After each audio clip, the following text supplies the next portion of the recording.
video you want me to react to? Join the Ace Pit Discord right now. Scan the QR code on the screen, hit the entertainment tab, click reactions, and drop it in. Super easy. Submit today.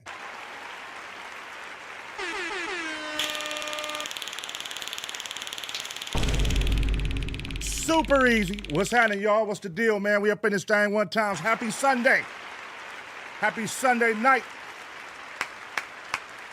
Sunday night reactions going up, man. What's the deal? Oh, Pats fan, you got to get it together, man. What you doing on the gray side? Pats fan is on the gray side? Oh, Pats, get it together, man. Whoa, that's heartbreaking. Pats fan is on the gray side. That's heartbreaking, man. Memphis May, what's the deal, man? West Side LaRon, about to roll up, get to it. Big Memphis. Lady Endo, Low 92. Hey, Pats fan, get it together, man. What is you doing? You on the wrong side of the gate. Nigga, come on back over here, brother. You know what I mean? Make sure you get your goddamn memberships, y'all. We going live. Hey, this is going to be a random one, man. I said, oh, they let me go live again. You feel me? I just got home. I had a couple reactions that I saved, and I said I'm going to do them. They ain't all law and crime tonight. You know what I mean? They not all law and crime because, as you know, I've been getting zapped left and right, man. God damn, man. Hell no, man. What the fuck, man? I done got zapped 2 episodes in a row, and then they came and took down both versions of my last episode. They just took them completely down like a day after. I'm like, damn, you two hating right now, man. You feel me? So that was like a pointless episode because they stripped me of everything. I didn't even get to save it. So it was like the episode that never happened. You know what I mean? It was an episode that never happened, y'all. We didn't get to save it. I didn't get to save it. God damn, man. So, you know, it's all good. We ain't gonna stop. We're gonna keep this shit rocking, man. Shout out to everybody subbing up. Let me see, man. It's all good. Spider-Man, what's happening, dog? 95 lane change. What's the word, man? What's the word? Get up in here. Yeah, make sure y'all give somebody, man. Give somebody right now if you can. Make sure you get your membership. You know what I mean? Shout out to the gray side. Shout out to the gray side. Shout out to the gray side. But I want to see y'all over here on the green. I want to see y'all over here on the green, man. I want to see y'all on the green. How many of y'all watched WrestleMania tonight? Any of y'all saw WrestleMania? You know what I mean? My kids was watching it. My son, to be exact, he was watching WrestleMania. It was pretty cool. It was pretty cool, man. They was doing it up tonight, man. I said, okay. WrestleMania going crazy. Yeah, they going crazy with that shit, man. Shout out to all them, man. Shout out to all them. Cool little night. But it's all good, man. It's all good. We gonna, let me see what I got tonight, man. I didn't even go through Discord. I just grabbed what I seen that I wanted to react to, and I took 2 from the last episode that we didn't finish, and I put them at the end. The law and crime, I put them all the way at the end. Hopefully it's no guns in there. You know what I mean? Because we done got zapped 2 times in a row for some goddamn guns, man. So hopefully it's no guns in there, all right? Let's do it up. Oh, man, shout out for the 5 memberships. Hold on, who that? First Lady Kia, appreciate you. First Lady Kia with the 5 gifted, man. Let's keep it going, man. Make sure y'all gift somebody if you can. You feel me? Shout out to all y'all on becoming members. Let's go. Shout out y'all on becoming members, man. Memphis May, shout out for gifting a membership. Let's go. Hopefully y'all getting gifted, man. I don't know. They randomly picked, so hopefully you get one. Hopefully you get one. What's the deal, man? Joseph, what's going on, Joseph Lindsay? Joseph Lindsay, how you doing, man? Let's see who else we got. First Lady Kia, definitely appreciate you. Thank you for gifting. You know what I mean? Memphis May, thank you. Appreciate y'all. Now, like I was saying, hot topics, man. Matter of fact, hold on, let me put this first. This is like a hot topic that blew my fucking mind when I just saw it on IG. A father that executed 8 of his children tonight, man. Sad story.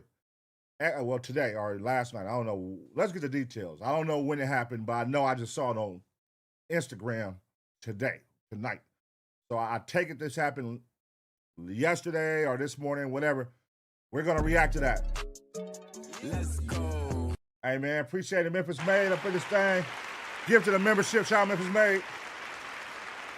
Well, we're gonna react to the Louisiana father that killed 8 of his kids, man. Sad situation. How the fuck could a man do that to his own children? 8 children.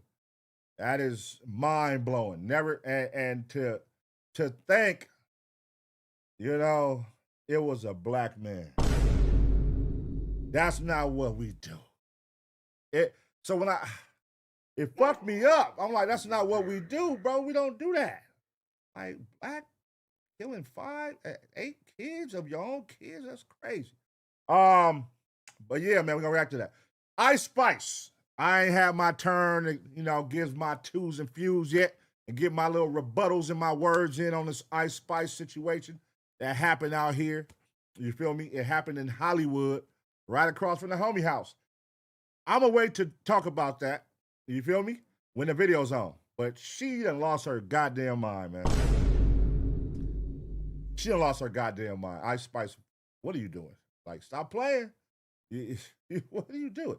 But look, and then Poetik Flakko, I want to react to this one. Poetik Flakko caught with Lady of the Night. Shout out Point and Shoot. Y'all know I fuck with Point and Shoot shit, so I want to react to Point and Shoot. See what he got going. Texas trapper and girlfriend killed 24 hours apart after he survived 3 attempts. You survived 3 attempts, brother. That means you need to change your lifestyle. If you survive 3 attempts, you need to change your lifestyle. Somebody is trying to execute you, and then they finally got you. They finally got you, man. All the signs was there, you know? And then we're going to go to this one right here. Jasmine realized she is never going home. Let's figure that one out. I think this is about getting her boyfriend to go, you know, fight some niggas at a bar that was messing with her or some shit. And then young couple found executed in own car. The murders of Savannah Soto and Matthew Guerrera. These last 2 were submitted by the Taser gang. We were supposed to react to them last episode, but we got snipped, you know, so we're going to save those for last. So if we get snipped again, at least we made it through all the hot topics, you know what I mean? At least we made it through the ones where I know ain't no guns in them. You know? So, do y'all think we're going to make it through tonight's episode? Do y'all think we're going to make it through tonight's episode? I think we are. I'm going to put good juju in the air. Good juju in the air, man. I think we are going to make it through tonight's episode and have a full episode tonight, man. So, yeah, let's get it. Shout out First Lady Kia, man. Appreciate you. Shout out Memphis Made. Shout out to all y'all, man. Let's get it. Let's get into it. Let's see what the fuck happened today. Nobody wins. Or when did it happen? Today, last night? Let's find out, man. When the family feels. All right, let's see. Louisiana Father K. Make sure the volume is up, y'all. Make sure everything is everything. Before we get this going. Oh, start up. Nobody wins when the family feels. All right. 1 second. Let me make sure the volume is up on the mic. Gonna get it rocking and rolling. All right, we good. All right, let's go. All right, let's go. Boom. All right, y'all, we back with another reaction right here on ABP Reactions, and right now we finna go out to Louisiana, where father killed 8 of his children hours after lunch date with his daughter. Sad situation, man. Rest in peace to those children. Condolences to the family. Let's react. Niggas is tender, and they don't know how to just let it go, for real. Yup. Killed all them kids, bro. And then he went around on Harrison and shot 2 more females in the head. They fighting for their life. I'm just glad he ain't killed that man that he jacked. When I rode through here last night, they was stopping me. Somehow, where I stopped, and the man was on the corner. Buku police is right here. He said, man, the man pulled him out of his car and everything at gunpoint. Right now, we have at least 10 individuals that were struck by gunfire last night in a domestic disturbance. 8 of these individuals are deceased. The ranges of the decedents are from 1 year of age to approximately 14 years of age. Fam, it's Sunday, the Lord's Day, depending on your beliefs. But unfortunately, today we're not coming together over peace. We're coming together over a developing situation out of Shreveport, Louisiana. Now, within the last few hours, reports have surfaced about a tragic situation involving multiple children, allegedly at the hands of their own father. And I'm going to be real with y'all. These are one of those stories where the details are still coming together in real time. Because while some sources are saying it was strictly his children, there's also speculation circulating that other kids, possibly even related to him, may have been involved as well. Now, as of right now, that part has not been officially confirmed. So we're going to take our time and see what we actually can verify as the video goes on. But even without that, what's already been reported is disturbing enough. We're talking about a man who, according to his social media, looked present, looked active, posting with his kids, showing moments, even making a post less than 24 hours before everything allegedly went left with his oldest daughter. Since then, neighbors have started speaking out, people close to the situation giving early insight into what may have actually happened behind closed doors. And like always, before the full truth comes out, social media is already trying to piece together the motive. Now, I took the time to look deeper. Property records, background details, even connections tied to the household. And what's starting to surface raises a major question. How does something like this happen right in front of people without anyone truly knowing what's going on? Today we're going to break down everything that's being reported, what can be verified, what's still speculation, and where this case stands right now, all while paying respects to the lives affected. If you ever wish payday came sooner, this might actually help. It's a banking app called Current with a bunch of... Hold on, man. Fast forward just... Boy, getting this promo off one time for the one time. Video. But before we go over this one, I want you guys to remember, I don't give you no angle. I just give you the story. So with that being said, make sure you like, comment, and subscribe. We'll jump right to it. Fam, meet Shamar Elkins. Some reports suggest he's 31, some reports suggest he's 66. Let's just aim towards the 60. Wait a minute. 31 with 8 kids. 66, he don't look 66. 6 for now. It's a man with 8 children, and on his Facebook posts, it seemed he got 3 pictures, a lot of reposts, and some would say with subliminal answers, all while in a relationship. The mother of his kids and the woman he was in a relationship with was Sonika Elkins. We know at least at Easter, they was together celebrating with their children as they posted pictures on Facebook. But Shamar had a way of saying things on Facebook without saying it, quite frankly, getting away with it. He reposted a post that said, Daz, if you could go back in time and have kids with a different woman, but still have the same kids, would you do it? Shamar responded, hell yeah, I would. That was March 8th, 2026. And mind you, that wasn't just his kid's mother, but according to Shamar's Facebook page, they've been married since April 9th, 2024. That was his wife. Now, one of the 3 pictures that Shamar has posted on his Facebook is a picture dating back February 13th, 2026, with his children eating seafood with the cat. God damn. So, are they all 8 of his kids is with the same mother? With the same lady?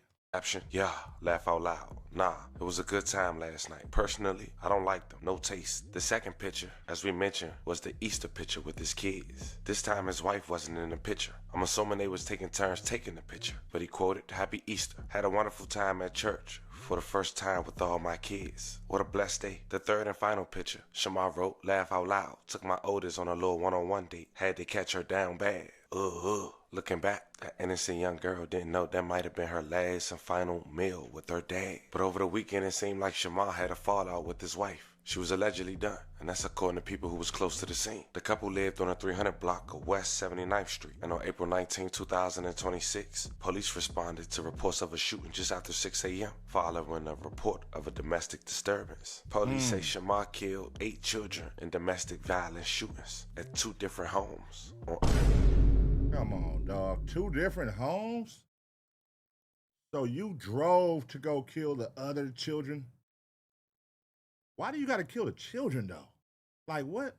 Okay, if your dispute is with your wife, not saying I condone that shit at all, but why would you take it out on the kids? Why? And not like 8 kids, my nigga. You got to be a heartless individual to walk up to your own children at that. Your own children. These aren't like random. These are your flesh and blood, brother. From ages 1 to 14. And walk up and shoot 8 of them. Oh, man, they got a special place for you down there, brother. Early Sunday, one of his wife and the other one people not knowing it was his sister. Thank God as of now she survived, but he also shot 2 of her kids as well. The victims range in age from 1 to about 14 years old, according to the local police. They said a total of 10 people were shot, and Shamar later died after a chase with officers who shot him after he stole a car while leaving the scene of the shooting and was followed by police. Not Shamar, but may all 8 of the kids rest in peace. A love of condolences to their families, man. And I'm sending loving prayers for the other 2 unidentified people, including his sister, for a speedy recovery.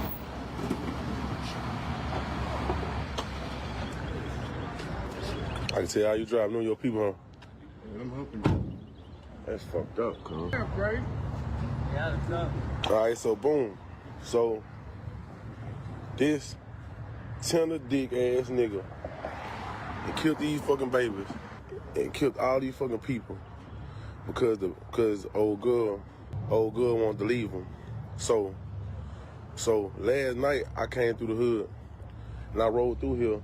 He jacked a person out of his car. He jacked somebody right here on 79th. He jacked him. You hear me?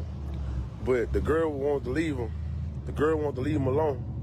And, you know, that nigga just went crazy. Killed all the babies, killed all the kids. Man, come on. Went around there on Harrison, shot 2 people in the head. Both of them fight for their life.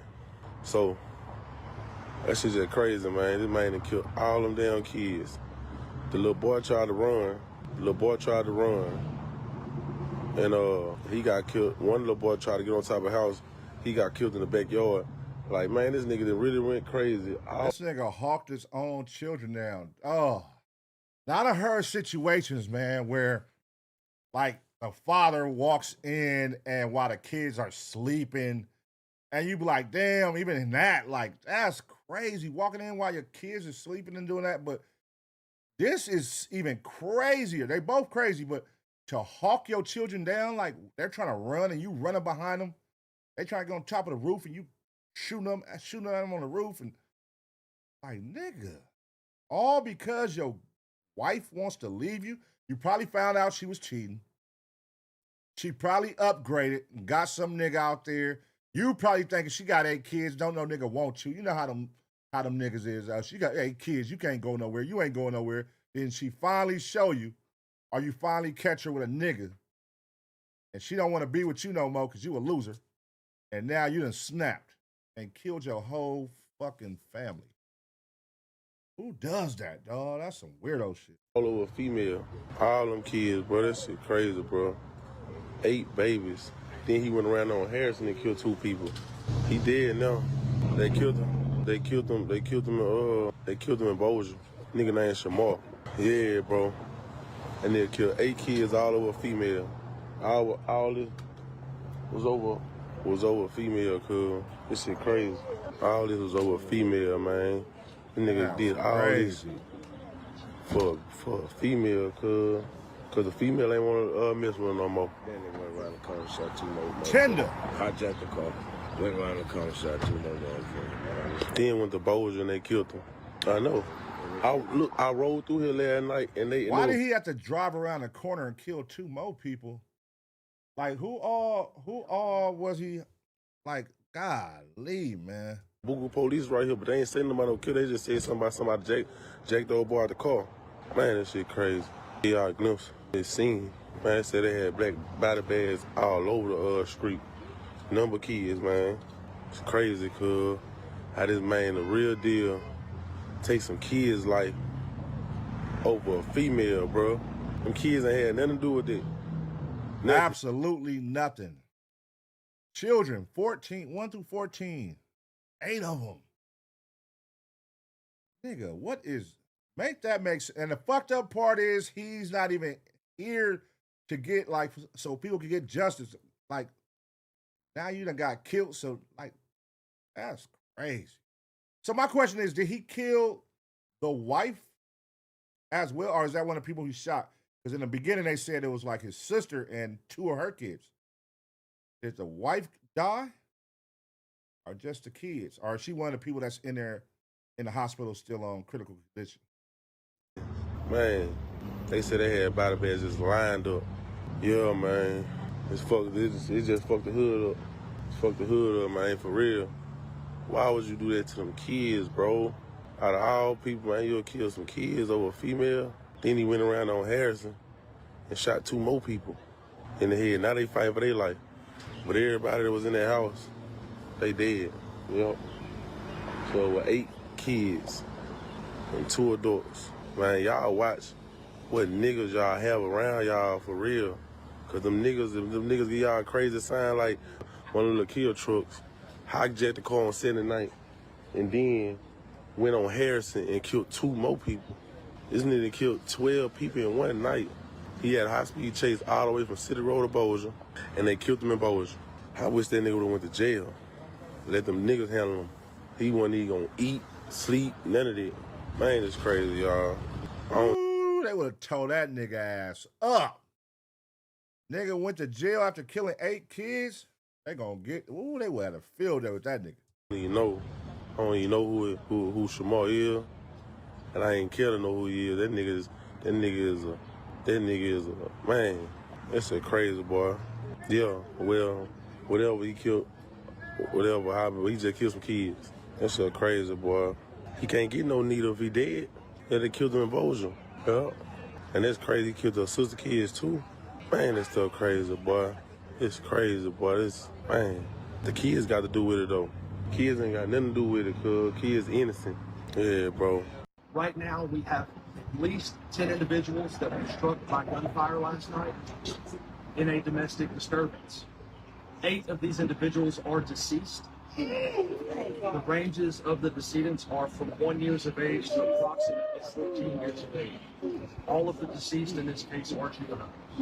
Damn. The individual responsible, once leaving this scene, performed a carjacking right here in close proximity to the corner of West 79th and Linwood, at which point in time, Shreveport Police patrol officers got behind that vehicle and a chase ensued. The vehicle was chased into Bossier Parish, and at which point in time, Shreveport police officers did discharge their firearm, and that individual is deceased. We do believe him to be the only individual that fired gunshots at these locations here. He is deceased, and Louisiana State Police will be taking over that portion in which the Shreveport police officers discharged their firearms. So we don't have any more information on the shooting that occurred in Bossier. What we can tell you is this is a domestic disturbance here in the 300 block of West 79th Street.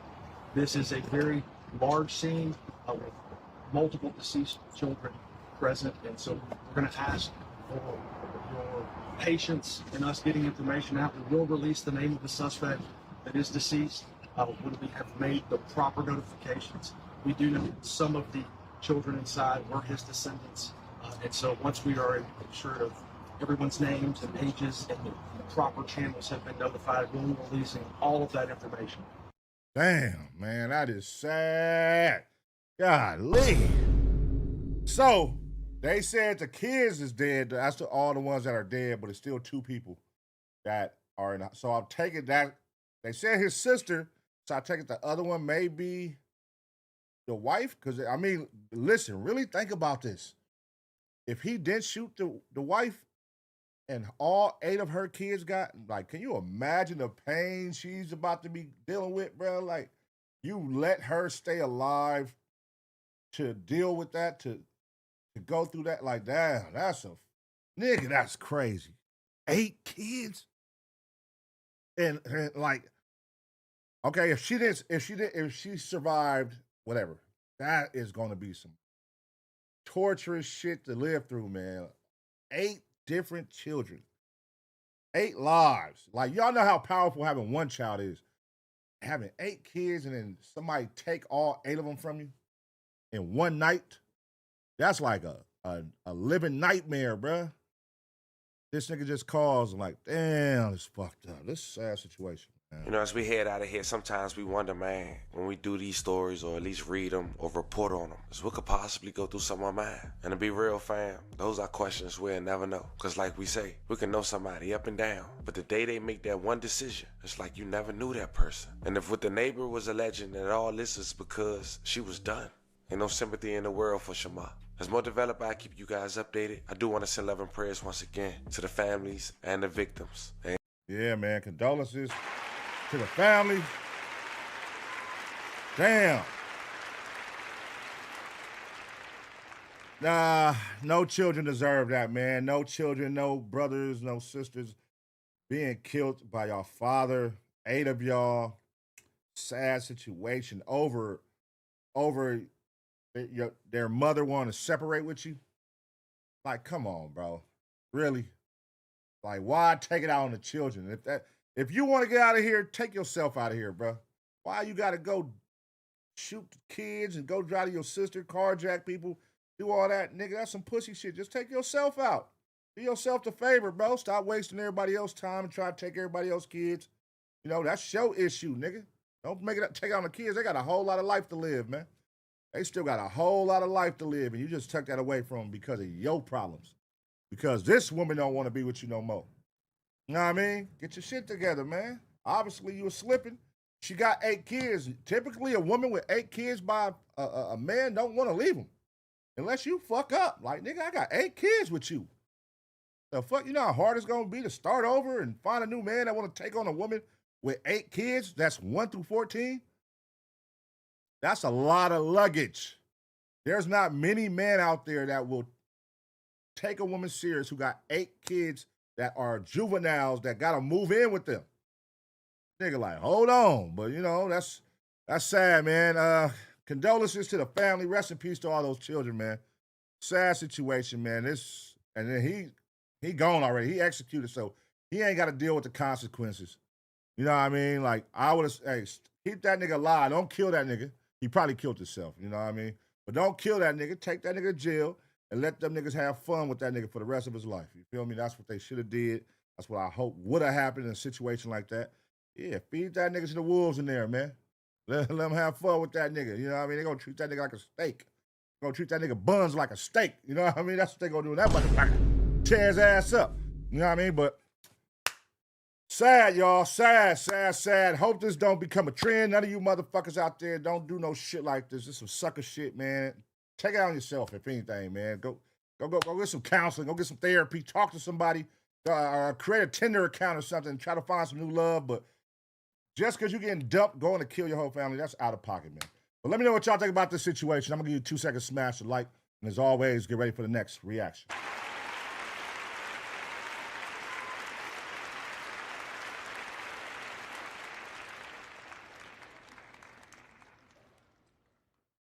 Damn, Shreveport, Louisiana, man. Shreveport, Louisiana. This morning. Okay, so it was this morning, 6 in the morning, y'all. So this nigga woke up. He either came to the house. Did he come to the house at 6 in the morning and do that? Like, or did you wake up?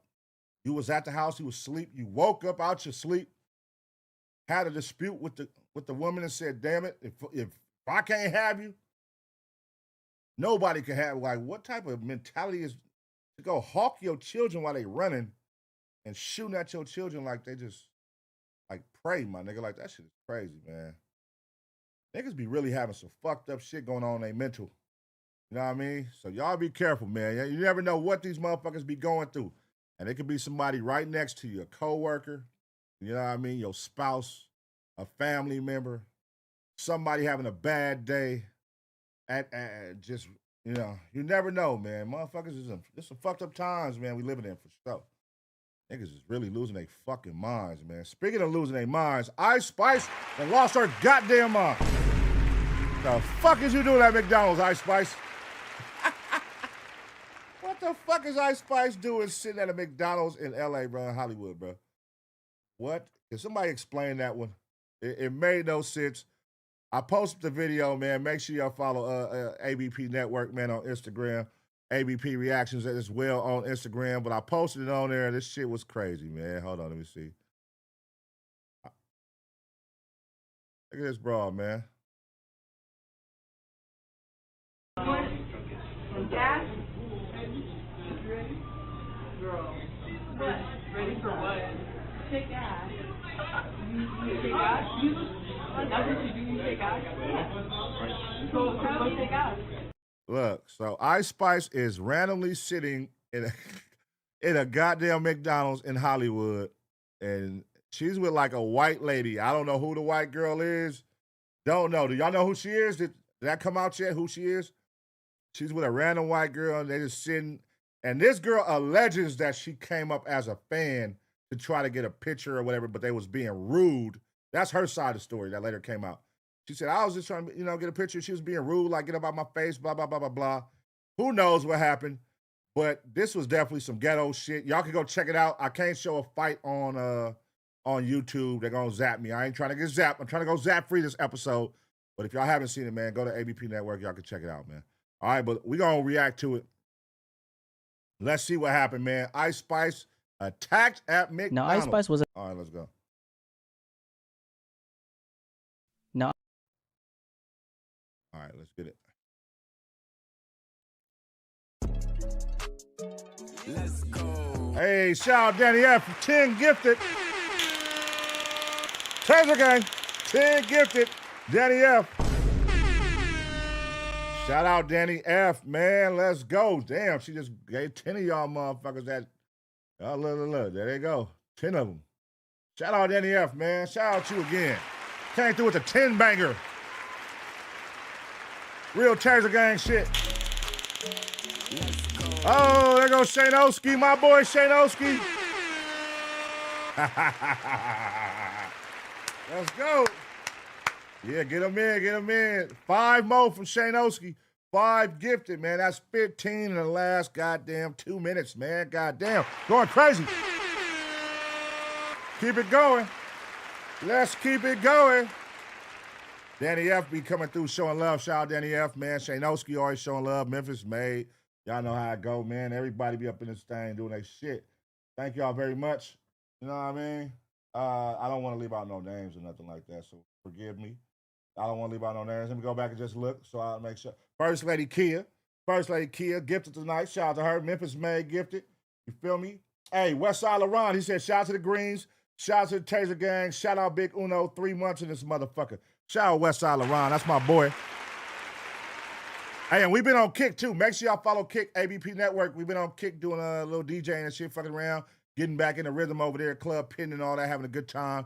So, you know what I'm saying? Damn near been like an after party for the streams because I've been getting, when I get zapped, I go over there. The club, club pit on Kick. So make sure y'all follow, if we get zapped, I'm going to Kick. So go to Kick, ABP Network. Yeah, but Gangland Andretti, he said, W Stream, W Pun, W Chat. Love and respect from Detroit, man. Hey, shout out to you, Gangland Andretti. Appreciate you, big dog. All right. Tier Leaf, he sits 100 for 2 jewels. Okay, whatever that means. I don't know what 2 jewels are, but shout out to you, man. Thank you. Thank you for the jewels. All right, let's get to it, man. Who am I? Let's get to it. All right, y'all, we back with another reaction right here on ABP Reactions. And right now, man, Ice Spice was attacked at a McDonald's in Hollywood. What was she doing there, sitting down eating? I don't know. Let's get into it. Now, Ice Spice was attacked by a woman at a McDonald's in Los Angeles the other day.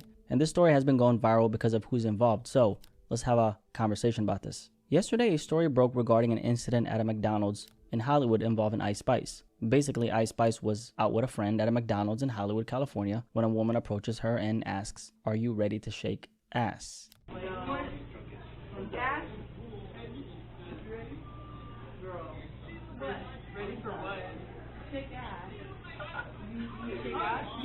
Now, I'm assuming she said that because that's the kind of gimmick Ice Spice is known for. You know, the whole sexuality angle. However, it's still very weird, right? Approaching a stranger like that you don't really know. Ice Spice is clearly confused and responds, ready to do what?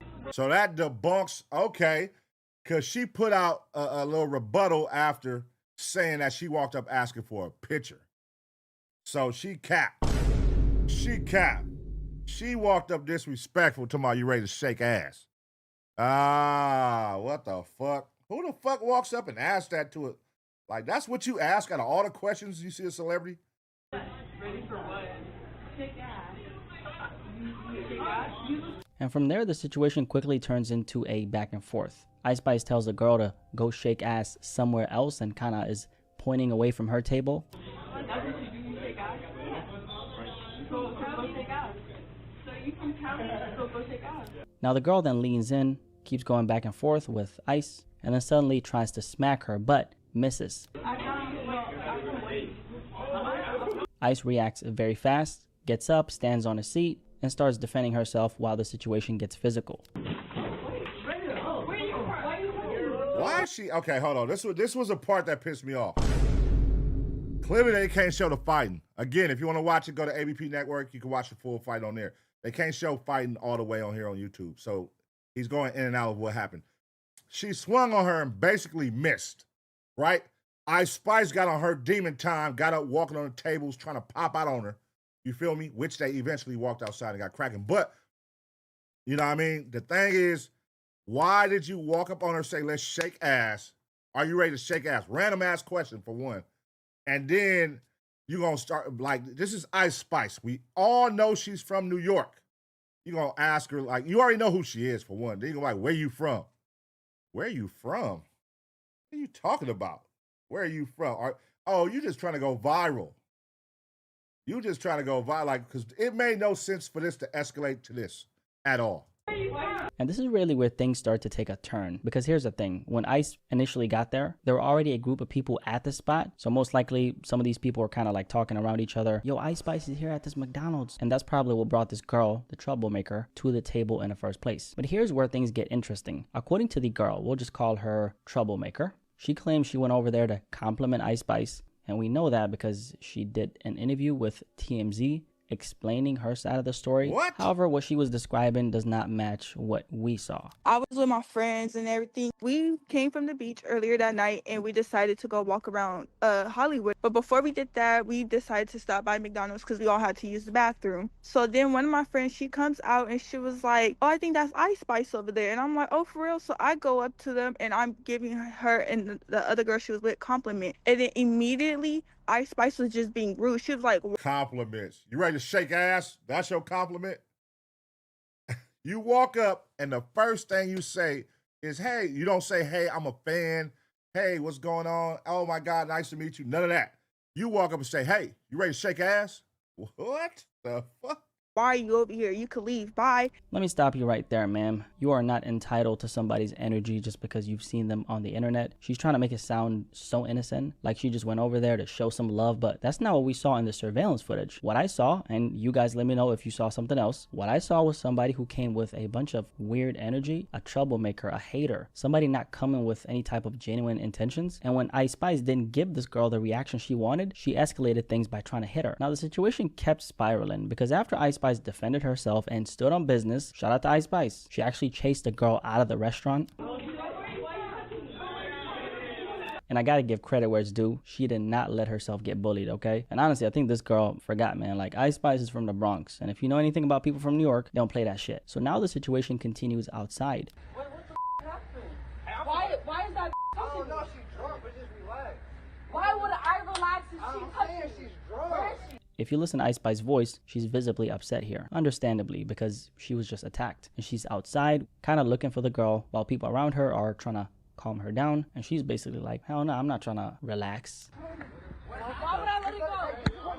What the f***? Oh my God, bro. I saw this. Okay, listen, AceBoy. This is LA, baby girl. And on the weekends, and you're not, I'm gonna keep it. You're in Hollywood. Where you was at, that's the Hollywood McDonald's. If you don't know about Hollywood, they call it Hollyweird for a reason. A lot of weird shit goes on out there. It's very common. That's why you don't see natives from here. We don't walk Hollywood Boulevard. That's not what we do. Why? Because it's a gang of weirdos and bums and meth heads. That's not what we do. That's tourist shit. Only tourists come out here and walk Sunset and Hollywood Boulevard. We don't give a fuck about that shit, nigga, because it's weirdos. And you chose to go right here and have a sit down and eat like you're not AceBoy though. Like, who? AceBoy, what are you doing at McDonald's just sitting there chilling? No security, no nothing. Like, I get it. You comfortable like that. You don't give a fuck, all right? I mean, clearly your actions say that. But let's be real. Like, you cannot be like, damn, you got songs with Nicki Minaj and Miley Cyrus's and all these motherfucking big dogs out here. You got the Barbie song. God damn. And you over here just by yourself eating. See, this is what happens out here, y'all. Random shit. People go sit down thinking shit cool. You know, fortunately, it didn't escalate to like some P&B rock shit. But this just show you how fast, and it's in a lot of cities. This ain't just LA. This can happen in any city. Like, you got to move accordingly, man. You can't get too comfortable. Right here, Ice Spice is too comfortable, man. You can't be this comfortable in people's cities. Like, you can't be like shit ain't sweet everywhere you go. Just because it's McDonald's, like, shit could pop off anywhere out here. So, I don't know, man. Cloud chasing fan, though. You know, she cloud chasing. And this is where the situation takes another turn, because one of the guys there who seems to be with that group starts to step up to Ice. Basically, he's trying to fight her. You gonna expect a nah, wait, calm down. Mama. Let me fight her. Wait. Now, mind you, she was just attacked by this woman, right? This random stranger. The nigga was gonna beat her ass out of pocket, man. Square up with a woman? Come on, man. Now, later on in the video, Ice Spice actually ends up getting into a full-on scuffle with these people.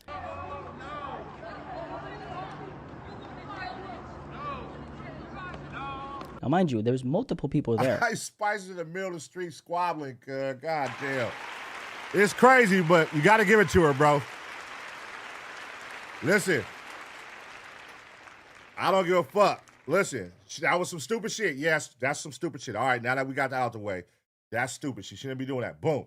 Now that we got that out the way, nigga, Ice Spice was on demon time, nigga. Even with the niggas out there, like, I'll beat your ass, bitch, she's still like, let me get that head up. You feel me? Fuck all that. Let me get that head. This is Ice Spice. You don't got to be doing this, baby girl. You come on, what are you doing? But nigga, she like, let me get that. No, I need that. She the one going out like, I need that. And she just with the white girl. She ain't even tripping on the white girl doing nothing for her, though. Like, whoever she is, she obviously knows that's not her fighting partner. Nigga, but at the same time, nigga, she stand on respect. Nigga, she need that. And she get in the middle of the street, squabble up. Nigga, in the middle of the street. Who doing that? What celebrities doing that? She in the middle of the street, nigga, like squabble up, nigga. Yeah, but don't do that, Ice Spice. Something could go wrong. You could get your ass chipped out here. Stop playing. It's like this big group of just people. And one of the guys actually ends up attacking Ice Spice, so much to the point where she falls on the ground, which is absolutely disgusting and embarrassing. Like, what are we doing? Yo, this is such a messy situation. A grown man trying to fight a woman. Actually, a bunch of grown dudes trying to fight a woman. It's crazy, it's messy, it's fucking disgusting and embarrassing. The whole situation is just a full-on mess. And here's the thing, despite the situation, I gotta say, Ice Spice really stood on business. Like, she was defending herself relentlessly. Out there. She was not backing down at all. Now, Ice Spice legal team actually responded to the situation, and they didn't hold back. They straight up described the situation as an unprovoked attack and made it clear they're going after everyone involved legally. The unprovoked attack on my client has been reported to the LAPD, and we will be pursuing any and all criminal and civil avenues to hold the perpetrators responsible for their actions, Cohen said. We're also exploring holding the location responsible for their apparent lack of appropriate security. McDonald's? When the fuck you walk in McDonald's is just hella security guards? Like, nigga, that's not what McDonald's is known for, having security.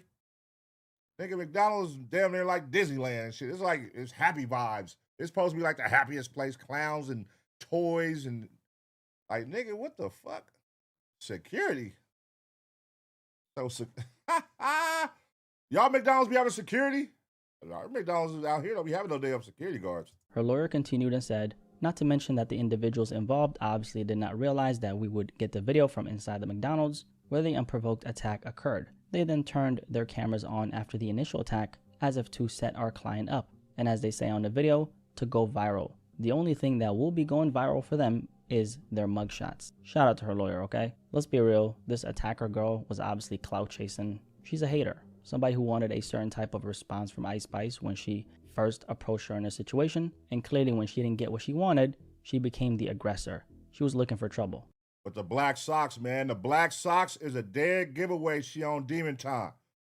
Black socks with the dirty Air Force Ones, man. Oh, hell no, man. What the fuck, man? She walked up with the black demon socks on with the dirty Air Forces. She on demon. Don't trust her. You better not trust her, bro. Lace is probably dirty as a motherfucker. Now, there's a couple things I want to talk about here, okay? First of all, this is something all of us can learn from, but especially anyone who has any level of visibility. I do want to mention the specific situation that Ice Spice found herself in. First of all, I understand Ice Spice was just out enjoying herself with her friend. Normal, right? She's a young woman who's trying to live her life. But we gotta be mindful of something, man. McDonald's in Los Angeles, when your name is Ice Spice, at this particular time, it looks a little late, right? Ain't the move, right? And I hate to say it like that, I really do, because nobody should ever have to live in fear like this, right? I hate that this even happened to her, and we'll talk a little bit more about that in a second. But when your name is Ice Spice, you're not a regular person anymore. Whatever you used to do in the past when you were not famous, like pulling up to a McDonald's with one person, no security, you just cannot move like that. Right. And again, I hate that it has to be like that, but there are way too many people out here who are straight up haters. As a matter of fact, Ice Spice went in there to get a Big Mac, but instead she got a Mac hater with a special side of angry YN sauce. We've seen so many of these situations. Man, that shit was corny, boy. Oh, hell no, man. What the fuck? My nigga thought he cooked with that one. Angry YN sauce. Man, that shit was corny, bruh. Let's keep watching. Happened before. I mean, just take a look at the PNB Rock situation. PNB Rock, like most people know, was out in Los Angeles, sitting down, eating chicken and waffles at a spot with his girlfriend. She initially had posted a photo at the spot with the location, you know, not the best decision. But anyway, someone at the spot ended up recognizing him. They saw his jewelry, conspired to rob him. That's what they did. And they ended up shooting and killing him. And then you got the Nipsey Hussle situation. Nipsey Hussle's killer was the definition of a low-life, jealous hater. This was actually someone who basically envied him from way back in the day. They were even affiliated with the same gang. They had a conversation in the parking lot that same day. The dude leaves, drives around the block, loads up his gun, and then even had the audacity to stop and eat chili cheese fries. And then right after that, decides he's going to come back and kill him. And so that's what he did. He comes back and puts multiple shots into Nipsey. I think it was like 10. Right there in broad daylight. And this Nipsey shooting is going to be equivalent to like Tupac shit. It's going to be one of those stories that's going to live on for 20 years where people are going to say, why did it really happen? What was the reason behind it? Everybody going to have different stories. You know, even though you hear the truth and you know what happened, it's just like with the Tupac shit. Still to this day, who killed Tupac? Like, brother, y'all done heard the story a million times. You know what I mean? It's going to be one of those things. Watch. He took away Nipsey Hussle for nothing. And the reason why I'm bringing up those situations is to highlight how fast things can go left, especially when you're someone who has any level of recognition. Now, in Ice Spice's case, she's obviously not as relevant as she once used to be, right? Overall, she's kept a pretty low profile since her blow up, but she's still getting to the bag and she's still doing her thing like she should, right? And I feel like her being at this McDonald's in Hollywood at that particular time and just how she was moving overall, a lot of that probably comes from the fact that she's not fully in the spotlight like before. So she might not feel like she needs to prioritize safety and security the same way she used to when she was really popular. But you know what this shit might be too now? I'm thinking about it. I just thought about it. You know how some fans be so like invested in their favorite artists?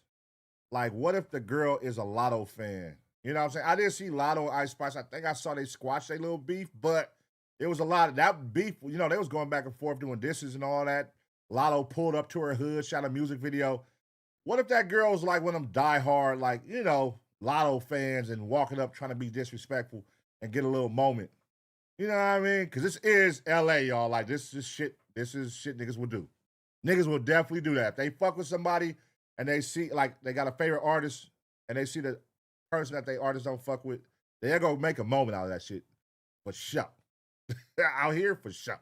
So maybe it could have been something like, I guarantee she's a Lotto fan or something. Like, because why would you walk up and say that to Ice Spice? Out of all things, you ready to shake ass?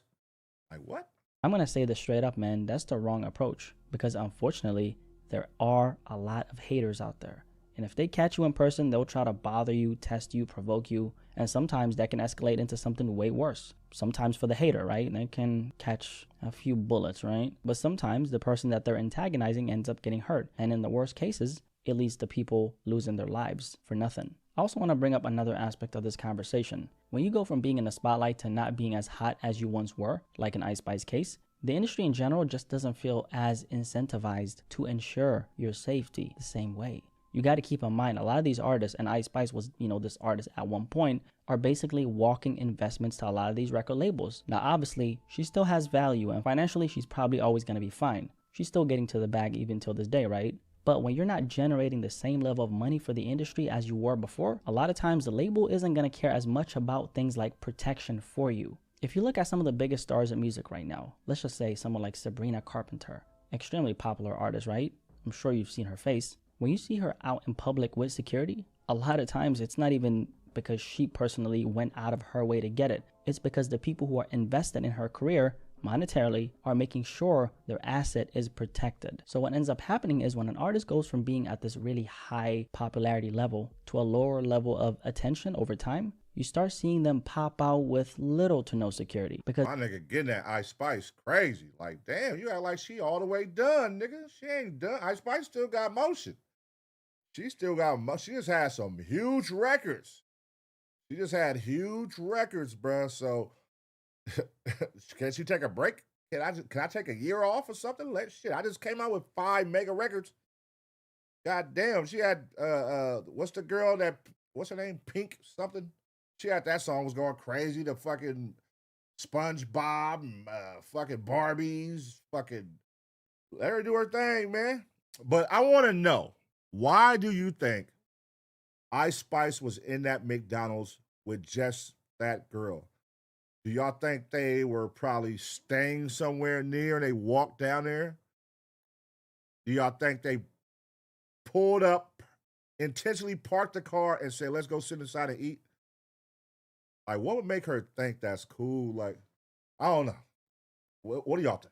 They don't have that same feeling of, I need to stay protected at all times, because nobody around them is really emphasizing it anymore. But what people fail to realize is, in this case, a lot of artists, as long as you're walking on this earth, period, there's always a level of risk that comes with being a public figure and appearing anywhere. That's just how it is. That's the price. And this is exactly why most people, and I'm sure this is probably you, right, don't ever want to be famous or ever, they just don't want to be recognized like that. Honestly, is it really worth your piece? To most people, it's not, right? Now, if you're someone with a certain type of talent, you're going to want to market yourself publicly. And I'm not saying there aren't any benefits to it. Of course there are. There's a lot of benefits to it. But what I'm saying is you can never forget that you're not a quote-unquote regular person. You can't just be at a McDonald's in Hollywood, Los Angeles, where the crazies are, where any crackhead off the street can walk in, pay for a cheeseburger, and now they're standing shoulder to shoulder with Ice Spice. Hollywood. You just can't do that.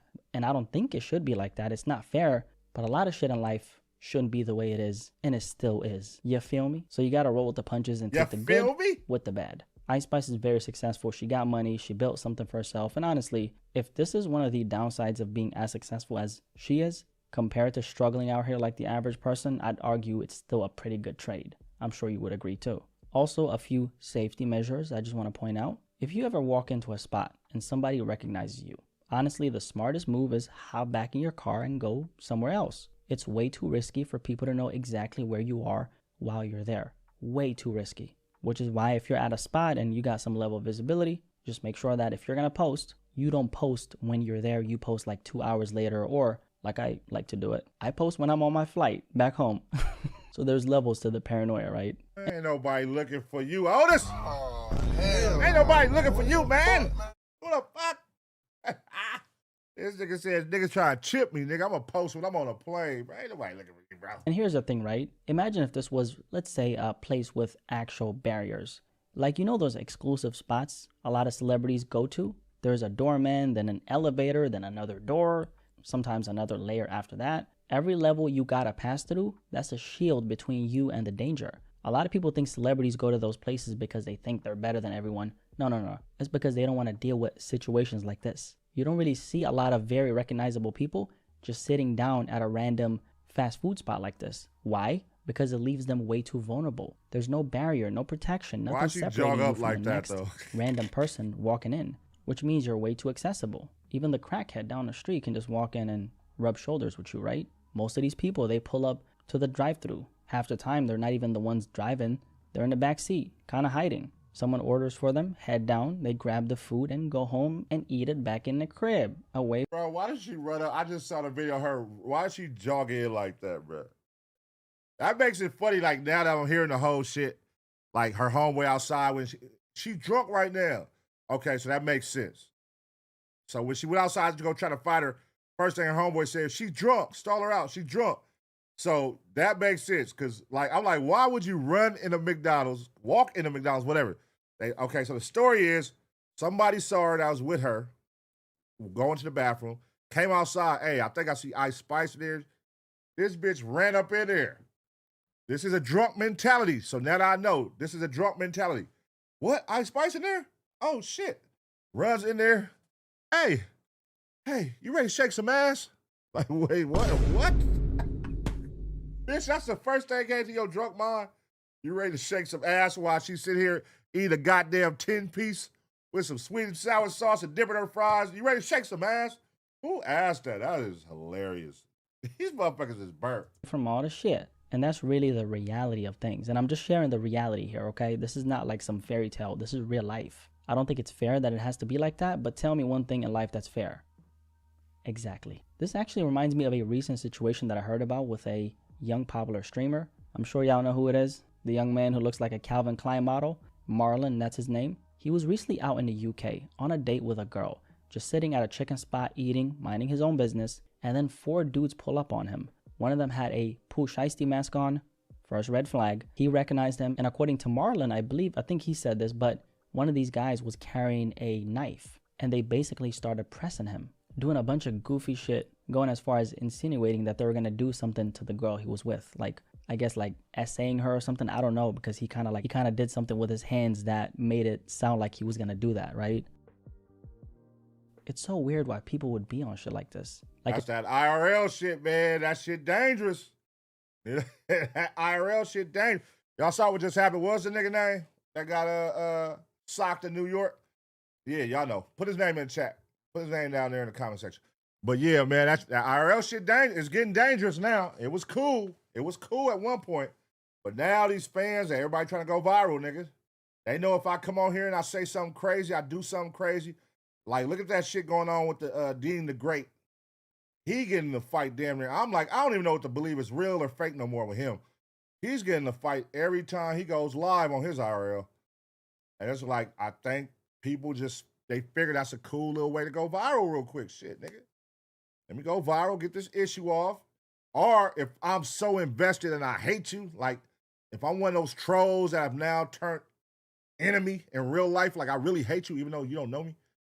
Yeah, that's an easy way for me to catch you, especially if you're in my city. It really just shows how jobless some people are. Like they have no type of purpose, no direction, just out here looking for problems. Now that situation ended up going viral the other day, and you're starting to see more and more of these situations involving public figures, particularly on social media, where a lot of these people are getting approached, pressed, bothered in public, and it's unfortunate.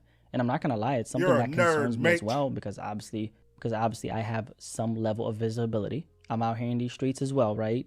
Now, luckily, I haven't had to deal with anything like this in the past, but still, it's something I gotta be aware of. In the Marlon situation, he was actually doing the right thing here, and a lot of people were criticizing him for how he handled it, saying, oh, he should have started swinging on these guys, like, man, nobody would ever do that to me. But keep in mind, I think this disrespectful shit. You putting your finger in my face and putting your fucking camera up to my nose. Oh, yeah, that's out of pocket. Situation that he was in. You got 4 guys in front of you. One of them has a knife, like some kind of big knife, right? If you start making a bunch of sudden movements and you show them that you're on the same time that they are, best believe they're not going to think twice and they will use that knife. And in that situation, you're also putting the woman you're with in this very dangerous situation. Obviously, in this particular clip with Marlon, you could see that the woman was very, very like afraid of what was going to happen, because obviously people like this, they have nothing to live for, which is why they did this to him. And now you're in a completely different situation, laying there in a pool of blood. A lot of times that can happen. It's so unfortunate that stuff like this even has to happen. But what a lot of people have to realize, and I'm specifically talking about, anyone who has any type of recognition online, there are just certain places that you can't be once you reach a certain level. And me personally, I'm always thinking about these things, right? I'm thinking, man, come on, man. Goddamn. Stop making this shit about you, man. Let's talk about Ice Spice, bro. You just gotta keep throwing in that niggas trying to get you, bro. Niggas ain't trying to get you, bro. Niggas just watch your video. They ain't trying to get you, bro. Just come on, man. Talk about Ice Spice, man. Thinking about how I'm moving, where I'm going, which is why I stay away from stupid places with stupid people at stupid times. I'd rather just avoid it altogether. But at the same time, you can do every single thing right and still end up shoulder to shoulder with the unemployable, hot-headed, low-life haters crowd. Just people with nothing going on looking for a problem. And when it comes to taking precautions, it's not about being scared. It's just about not putting yourself in a position where you either have to fight for your life or you end up hurting somebody in the process. And now you're dealing with a whole other basket of lemons. Is that a saying? I guess the lesson from this whole situation is people are weird. And it's unfortunate that others have to deal with these types of low-level scum of the earth individuals. I'm sure you've came across a lot of people like this in your... All right, right now, man, in the comment section, who do y'all think he got beef with? Who is trying to find him? Let me know. Your day-to-day life, right? But at the same time, if your name is Ice Spice, just understand this. No matter how much your relevancy might feel like it's going down, you can never be too safe, especially as a woman in this world. I mean, being a woman alone already puts you at a risk of dealing with certain types of violence. But then you add being recognizable on top of that, the chances go up even more. And I hate to see any woman, or honestly any person, deal with shit like this. But since we can't control the world, the only thing we can do is just control ourselves and move with a level of awareness and discernment that allows us to make it back home safe. Because the reality is, some of us are going to end up in situations where we have to protect ourselves. If you ever find yourself in a situation like that, what I hope is that you make it back home safely without things going further than it needs to go. And it's just so sad that we even have to walk the same ground as people like this. Anyway. Wait, what? All right, this nigga, man, character syndrome is through the roof on this video. That nigga said, so crazy, we got to walk the streets with people like this. Well, who is we? Who the fuck is we, nigga? Yo, you think you Ice Spice, bro? This nigga think he Ice Spice, cuz. If you made it this far, drop a like on this video. Subscribe if you're new here. My name is Blackie Speaks. Nice to meet you. Shout out, bro. Nice to meet you, man.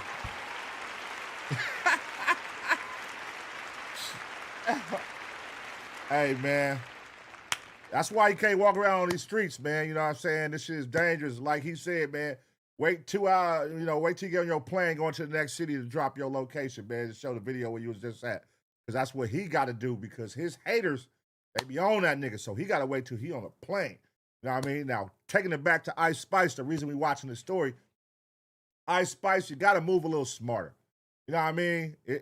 I get it. You want to be regular, but you chose a position in life.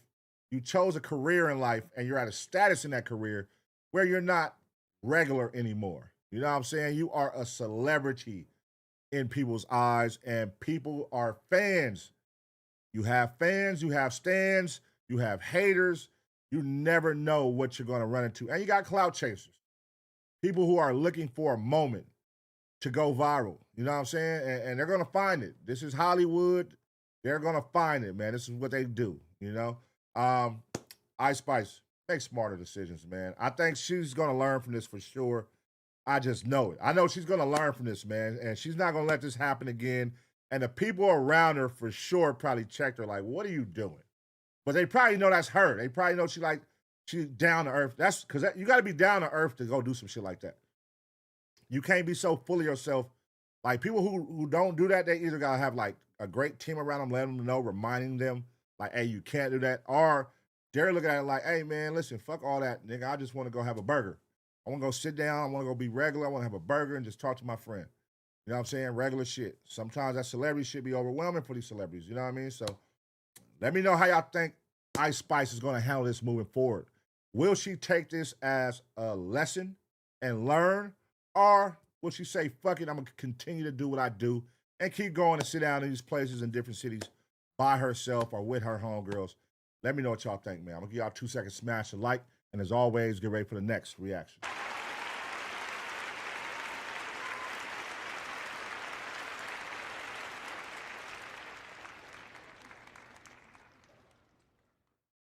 Hey, y'all niggas is funny in the chat.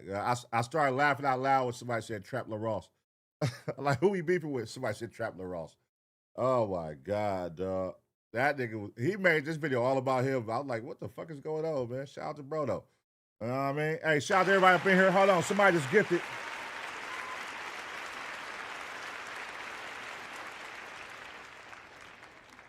Oh, okay. That's Memphis made. Oh, my boy Pass Fan is back. Member for 3 months. There you go, Pass Fan.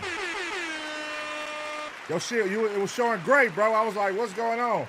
Let's say you a member for 3 months, man, so you back in the building, man. Shout out to you. Life and Times. He said there was security in there. He kicked them out. Watch the video again. Oh, so security wasn't there. Kicked out Ice Spice. It's crazy.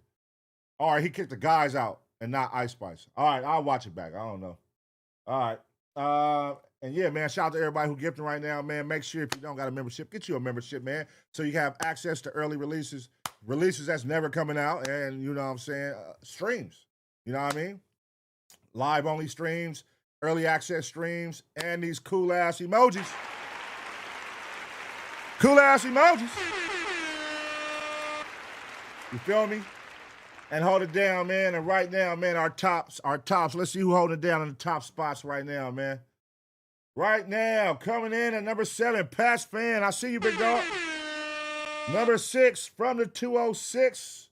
Number 5, Spider-Man. Number 4, Gangland Andretti. Shout out Gangland Andretti. Number 3, First Lady Kia. Shout out First Lady Kia. Number 2, Flow 92. And number 1, Life and Times of BG. That's my first time seeing that name. Life and Times of BG. I don't recall seeing that name, but all right. Shout out Life and Times of BG, man. Nice to meet you, man. I don't recall seeing your name too much. Shout out to you, though, brother. Life and Times of BG, man. All right, we up in this thing. Shout outs. All right, we're going to keep it going, y'all. It's been a minute. I've been zapped out. I did back-to-back zap action. I was zapped out after Tuesday's episode. I was able to do 3 reactions. They zapped me. Then I went live Thursday. What was that, Thursday night? I want to say Friday morning, Thursday night. I don't remember. Went live, zapped again. I was able to do like 4 reactions, I think. 3 or 4. Zapped again. Boom. And then they pulled the whole episodes down. Boom. The vertical, the horizontal. Zapped the episodes. They let it stay up for overnight. And then they zapped the whole episodes. Both of them. Pulled it down. Boom. I'm like, God damn, YouTube. So here we are, man. So I said I'm going to come on here tonight. I'm not going to do body cams like that because I want to do an episode where I don't get zapped. So I'm just going to react to some hot topics. Let's go. Shout out Gangland Andretti, man.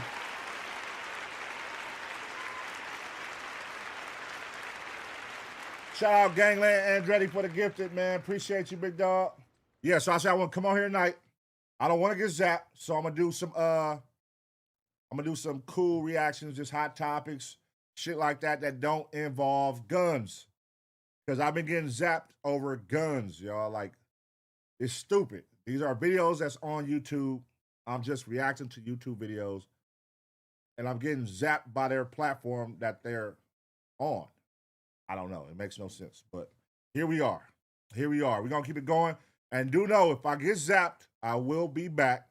Give me 48 hours. I will be back.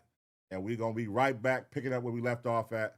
You know what I mean? Unfortunately, there's nothing I could do in a situation like that. We enjoy watching body cam videos. And a lot of times, you know, the body cam videos, they got guns. They include guns, man. So, you know, I'm going to try to watch for them as I'm watching. I don't know. It kind of takes away, man. Like, you want the full experience, man. You want to see the guns get out, shooting, all that. You want to see all that, the full experience. So, you know, I'm just a risk taker, man. I'm going to take the risk. Fuck it. If they zap me, they zap me. As long as I don't get no strikes. They don't give me no strikes, so I'm not tripping. I'm cool with getting zapped. I'm cool with getting zapped. 24 hours, 48 hours, I'll be back. It's all good. All right, so let's keep it going. Let's do another safe video. This right here, Poetik Flakko caught with Lady of the Night. This is a point and shoot video. Y'all know I fuck with point and shoot videos, man. So let's see what's going on here. Let's get caught up. All right, boom. All right. Poetik Flakko caught with a Lady of the Night. All right. Let's go. Shout out to Chuck in the Wild, man. Appreciate you for the gifted. Chuck in the Wild with the gifted. Make sure you join today. Gift a membership if you can. And if not, you know what I'm saying, ask somebody in there to help gift you, man. Hopefully it land on you. All right? Yeah. My boy. Just got here. How much have I missed? So to the gang. Shout out my boy Nargo Arts, man. Appreciate you. We did 2 reactions so far, I believe. Wait, did we do 2? Yeah, we did 2. Let's see. Yeah, we did 2 reactions, brother. All right, let's get it. Let me cut this off real quick. Boom. All right, let's see what Flakko got going here and point and shoot. All right, y'all, we back with another reaction right here on ABP Reactions, and right now we finna see what the sheriff got going, man. He's on Poetik Flakko's line, saying that he loves to indulge with the ladies of the night. Let's get caught up. Okay, so for this video, I want to talk to you guys about Poetik Minyango Tokpa. Frederick Jala is my real name. Because he has just been exposed by Munchie B for hiring thousands of prostitutes across the city of LA using fried chicken as a form of payment. I was in LA for a couple of years. I ran through half the city, man. I'm sorry. All they wanted was $150 and a 3-piece from Popeyes, 2 biscuits, 1 Sprite. And Munchie B also accuses this Jala of sleeping with an underage victim. This is not good. Flakko met the girl Destiny that day. He paid $2,500 for the box, right? But that's not the bad part, right? Now, I've been doing this since last year. $2,500 is correct. I had to stop it right there. This is who said it. We was wondering on a podcast who said it. It was Munchie B. I'm like, I heard somebody say $2,500. That is wow. No, the girl Destiny was 16 or 17. I didn't know, right? This interview's from 2 years ago. So she 18, 19 now. Flakko, you purchased the little Destiny, bro. And you on up her, Flakko. I don't give a fuck what niggas talking about. And how dare you cover the Hoover indictment and you purchasing and you furthering the human trafficking movement. And Munchie also uploaded, allegedly, from my understanding, uploaded a photo of Jala when he was sitting at the computer naked after having his way with a prostitute. They don't know. He looked like he got drawers on. Get off that. That shit made me want to throw up. Wait, who uploaded? So Munchie B uploaded it? Okay, because if you upload, you can't upload that. Not in California. They gonna. I mean, that qualifies as porn. That nigga was butt naked. You know, they don't play about that shit out here in California, man. I don't know. And Flakko, is he really? I don't know, man. All these niggas be saying they taking niggas to court and all this shit. I don't know who to believe in this shit no more with all this going to court shit. I'm gonna sue you shit. And then nobody ends up going to court. I think the only one that really went to court and it was Yuri. I'm like, everybody else just be saying that shit. I don't know. Hold on, man. They gonna flag us for that for sure.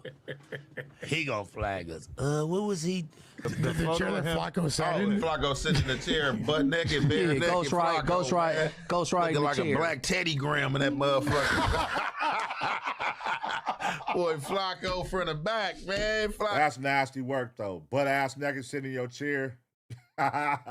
Fresh after sex, having some sex with a prostitute, and you butt naked sitting in your chair. Oh my God. Butt naked sex with a prostitute. I gonna let her get you like that, man. I'm surprised apparently Munchie got that photo from one of his partners who is also a street level prostitute. What? So this is crazy. How many of these photos are out there, I wondered? Munchie says that there's more, by the way. Now, to alleviate any confusion, this photo that was leaked of Jala from the back is not from the girl that Munchie says was underage. This photo was given to Munchie by who Jala describes as a blood bitch. Yeah, listen, bro. Listen, but that was like an Inglewood blood with like 3 kids. You feel me? That wasn't her. Oh, you get money. That was an Inglewood blood with like 3 kids. Feel me? Bro, listen, bro. All these bitches, T-Row, they going for, listen, I'll be real, bro. Especially them Inglewood bitches. Like $75. Oh, my Popeyes, God. Nigga. How much money did Josh give Jalise? Now, ever since these accusations came out, ever since Munchie B started going after Jala, Jala has been posting multiple videos explaining himself, and it did not go well. Jala basically admitted to massive amounts of prostitution. He admitted to using chicken to coerce these people. I mean, this is really disgusting. The picture that he was sending out was a picture of one of Munchie B's homegirl taking a sneak picture of me while I'm at my desk after sticking heavy beef stick in her. I stuck the heaviest of the beef stick in her, and I got comfortable and started typing, and I led a little group. Bro, what this nigga doing butt ass naked though? Like, Flakko, how are you that comfortable with a prostitute? Well, look, my boy ain't got no socks on. My nigga got the butt naked feet. This nigga ain't got no socks on. My boy is in there going to work on this prostitute. Now, how do you, all right. See, this is my thing, like, invite a prostitute to your house and then y'all just hanging out, chilling, comfortable. Like, this can't be the first time, like, you had her over your house. Can't be the first time you had her over there, man. This is like some relationship shit. You comfortable walking around butt-ass naked, just sitting in your chair, back turned. You thought she was asleep? What was going on here? Loopy, take a little pit, man. What can I say, bruh? All right? I ran through half of LA, man.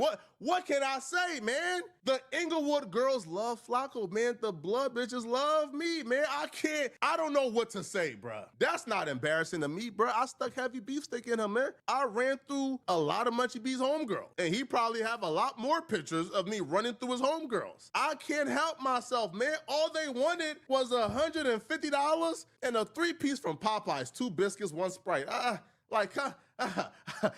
That's a deal I couldn't pass on, homie. What? So Jala says that he can't help himself. What? Frederick Jala is my real name. That is such a disgusting thing to even think about. Jala's urges, his disgusting fucking urges.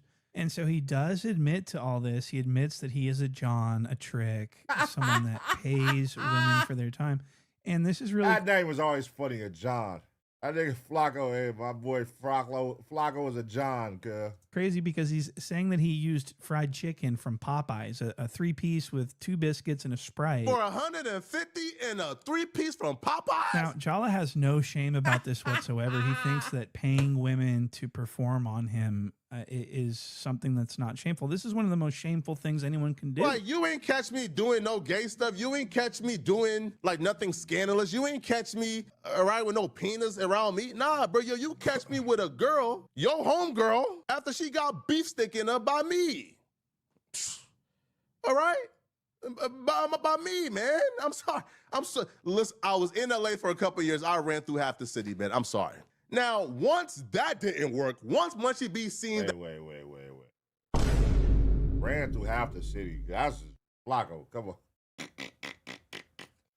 This nigga Flakko. That nigga said ran through half the city. Hold on, my boy. You ain't a joint like that out here, Flakko. Running through half the city is crazy. That's crazy. That was not gonna work, right? Because you can't really shame me, right, for clapping cheeks. I'm like, I'm sorry, bro. You can't shame me, homie. All right. So once that didn't work, Munchie B decided he was going to now resort to lies. And Jala also claims that the girl that took the photo of him was just a groupie, like a fan that was so geeked on being with him that she took a fan photo of him. And this is an example of complete delusion. He has been sending me texts threatening me that he has more pictures and that these women who, again, I'm assuming, all right, after they got their beef stick, they 3-piece Popeyes and 150, apparently that was not enough, right? They wanted to be seen with me, so they was taking pictures. Hey, I must admit, okay, all right, I should have been more careful when sticking beef stick into blood bitches, man. But this was like years ago, right? But apparently Munchie B, years ago. All right, here's my thing. All right, once the line is drawn in the sand and you cross that line, it's the point of no return, right? So to you and Munchie B, y'all beef has got to the point of no return. In my eyes, I would think that, right? Where you're going and now alleging that my homeboy is who murdered Draco, and you're only doing this, exposing him because of your feud with me.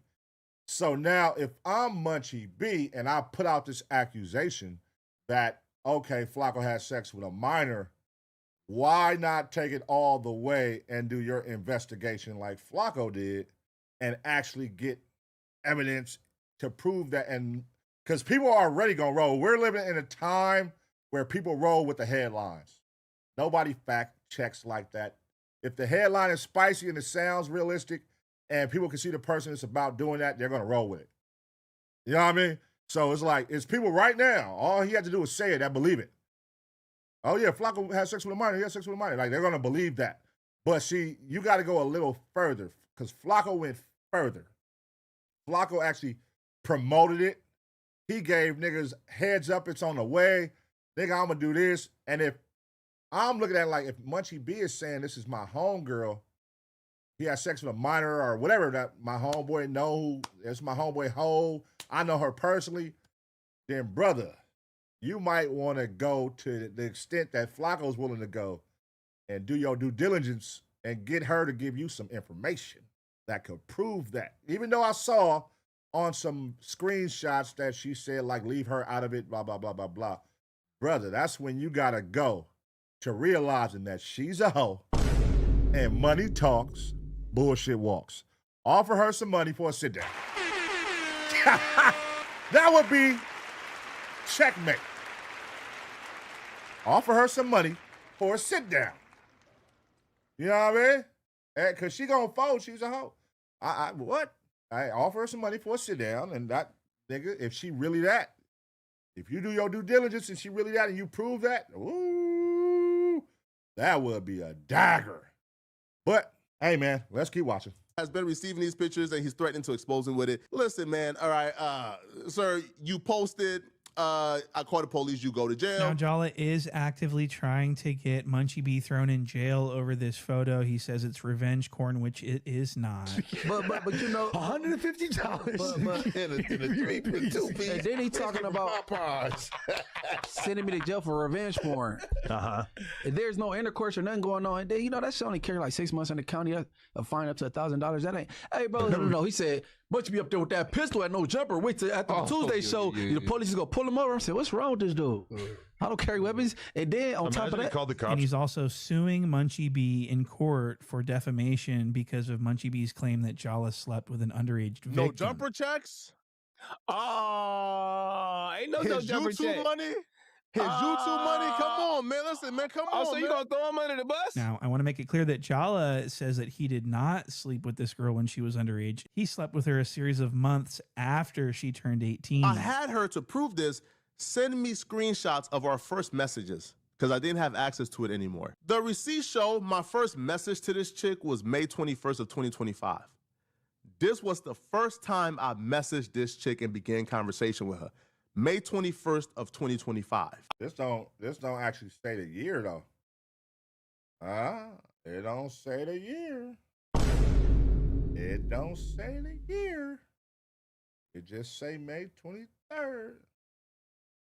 Oh no, this is a head scratcher. I then asked her, how old are you?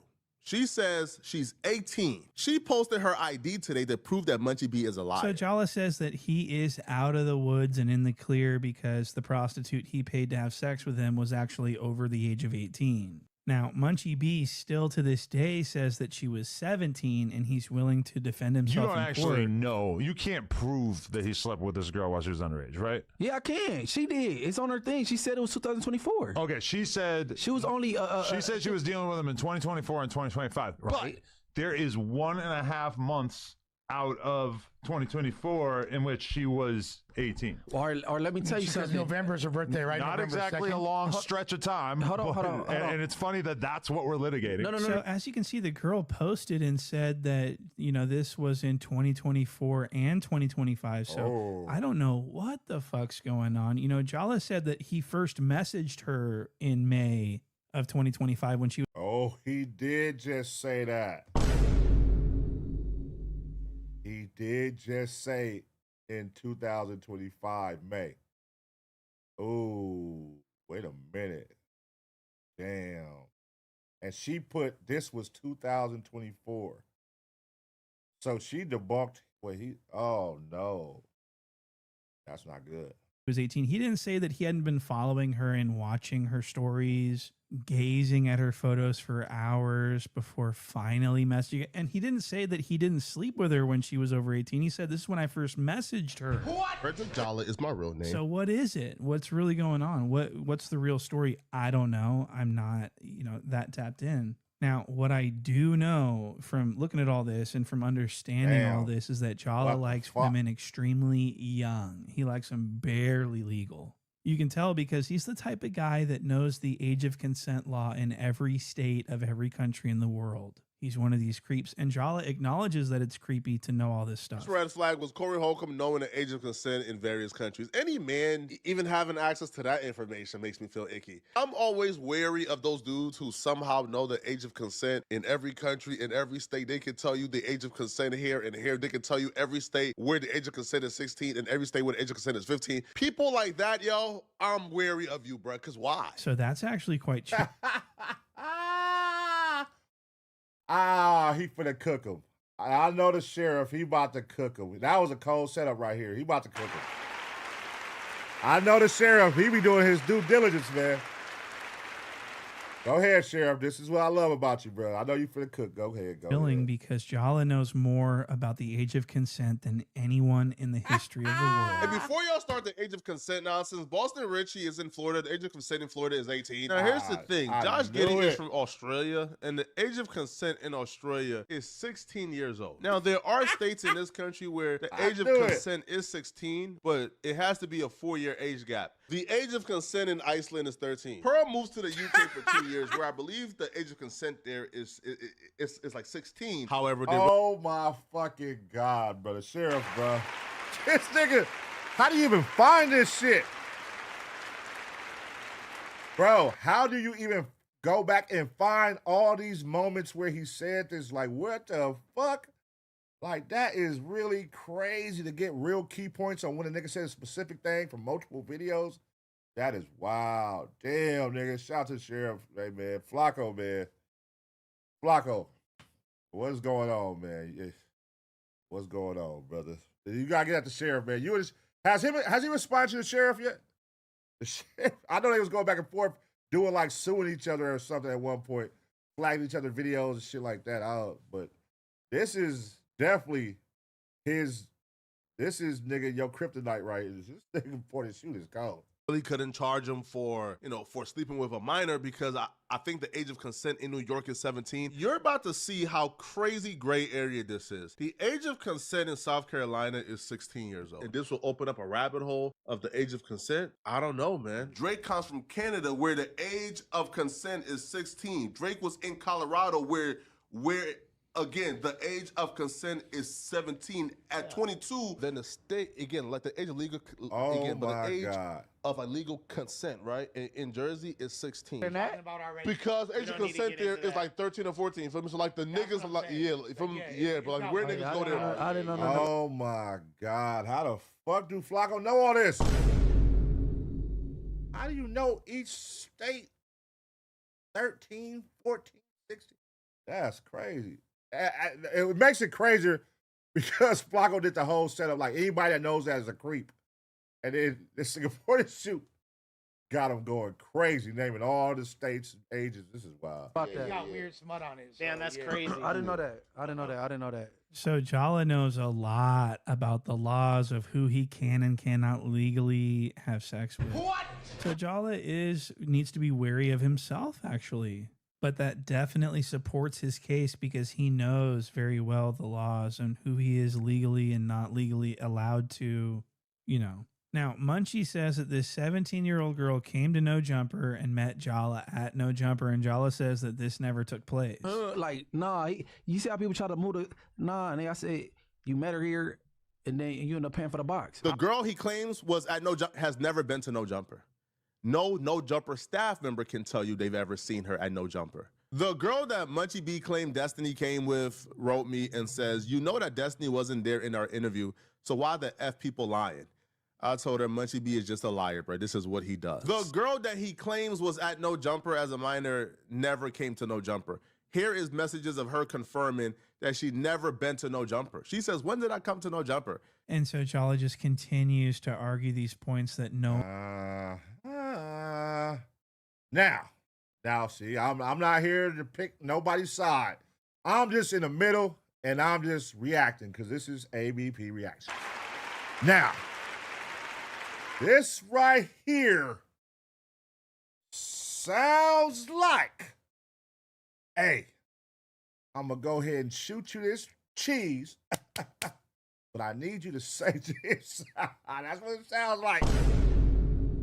That's what it sounds like, because it's like, who, what, how, why are you even having this conversation, sending this like this? I was born November 7th, 2006. I never even asked your age. Why would you say that? Just randomly say that. Hey, you never came to No Jumper with K7. Why is you lying? I was born November 7th, 2006. Wait, what? I didn't even say nothing about your age. I just said, why is people lying? See, that's what I'm saying. Like, see, I'm just reacting, man. I'm just reacting. One really cares about like whether she was at No Jumper or not. He needs to be focused on proving that she was of age when he started following her on Instagram, when he started looking at her photos, liking her photos, and everything else like that. We need proof of their other screenshots. I want to see screenshots of the transaction itself. I want to see screenshots of everything so that I can be certain of exactly what happened and when it happened. Because this is really serious. And I do want to point out that I believe that Jala's relationship with this girl was after she turned 18. Okay, there you go. But it still needs to be proven. But I do want to say that, you know, this is all alleged. This isn't proven stuff. This is all just me reacting to stuff. Okay, this has nothing to do with me, but Jala needs to. So another thing that's bothering me is that why does this girl have Jala's phone number? What? So Jala met this girl at his K7 the Finesser interview. This was K7 the Finesser's 304. This is really weird. Why does Jala have this girl saved in his phone? Why are they good friends? Why is she able to just text him nonchalantly? Wait. You know that Destiny wasn't there in our interview, so why the fuck people lying? Girly, you know who this is? You got a new number? Yes. Wait, what?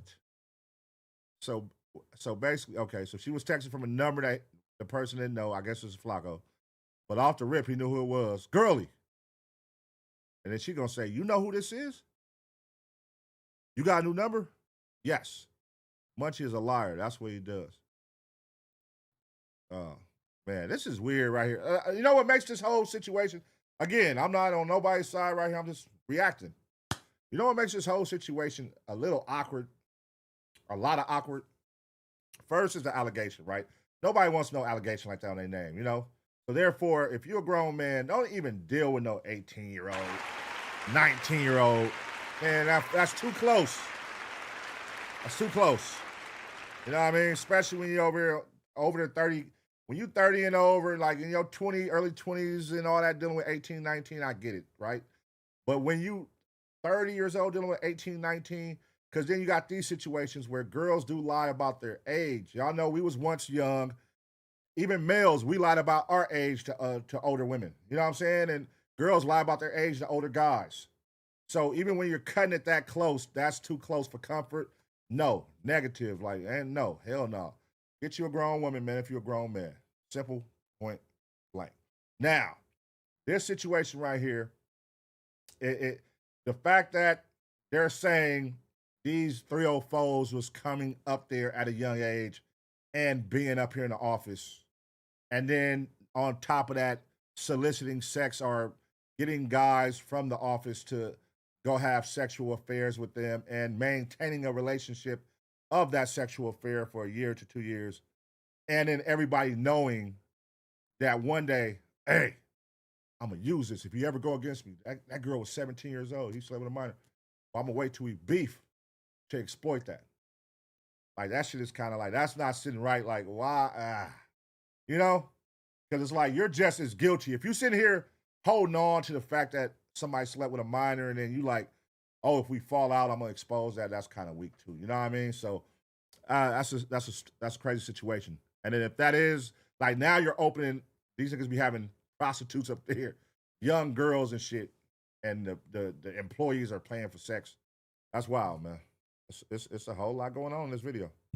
So Jala became good friends with this woman after this interview, and even the 16 of Nash was wondering what Jala's motivation was for holding this interview in the first place with this pimp and his hoe. It seems like Jala just wanted to meet new people, if you know what I mean. Like, this is really disturbing. Look at this. Okay, when he was talking to K7, he told her that he was on the blade. I was driving down Fig one day, right? Again, I don't partake. Which he says it like it's just some normal shit. You just driving, hitting the blade when you ain't even from here or anything. And he said that he basically saw a girl, thought she was pretty, pulled up to talk to her, and just gave her $500. So I seen a girl. I thought she was pretty.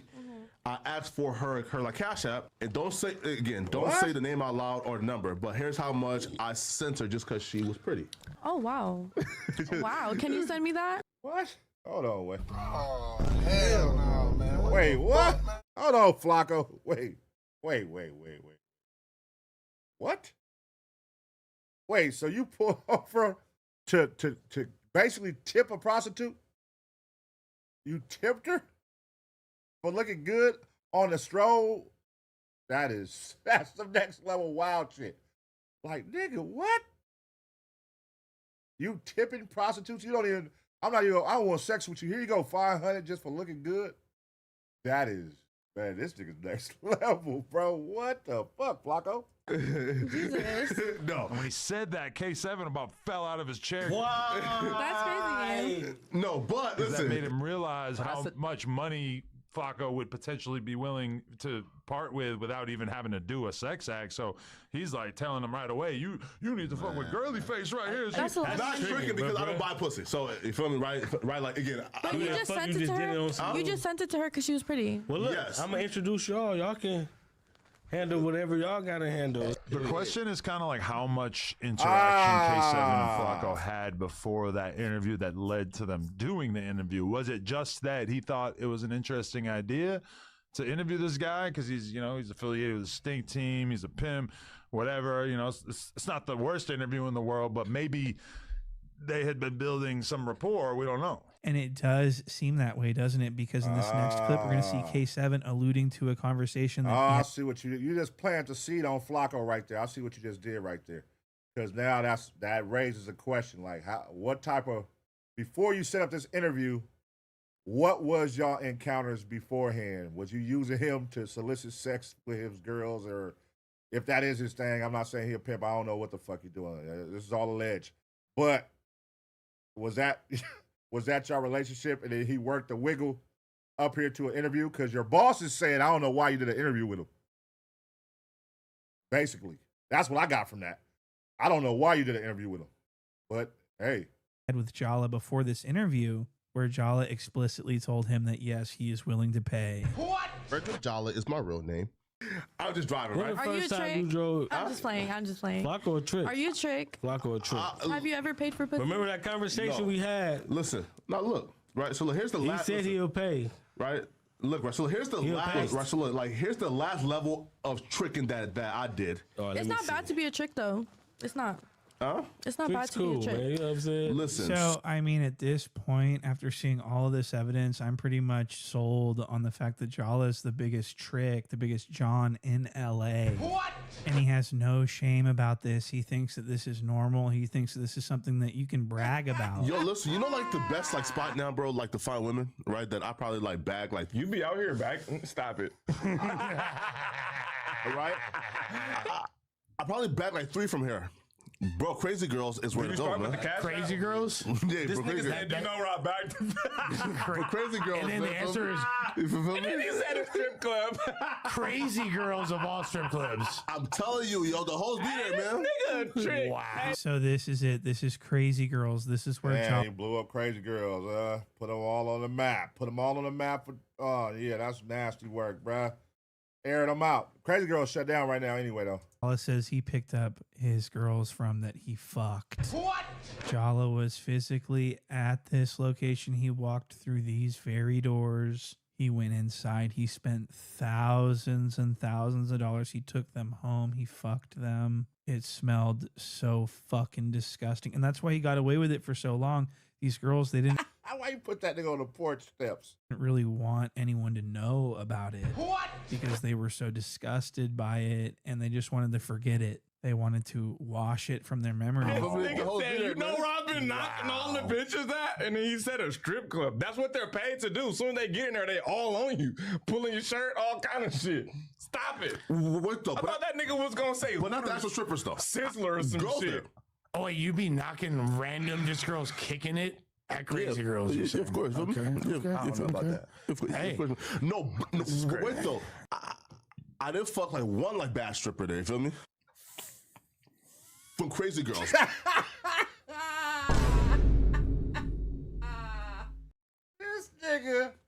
This nigga timed that shit perfect. That nigga said, this nigga point and shoot is classic, dog. Right? Right? So look, you give her? Right? And she came over, right? So like she's watching like my, you feel me? Like my no jumper videos, just like that, right?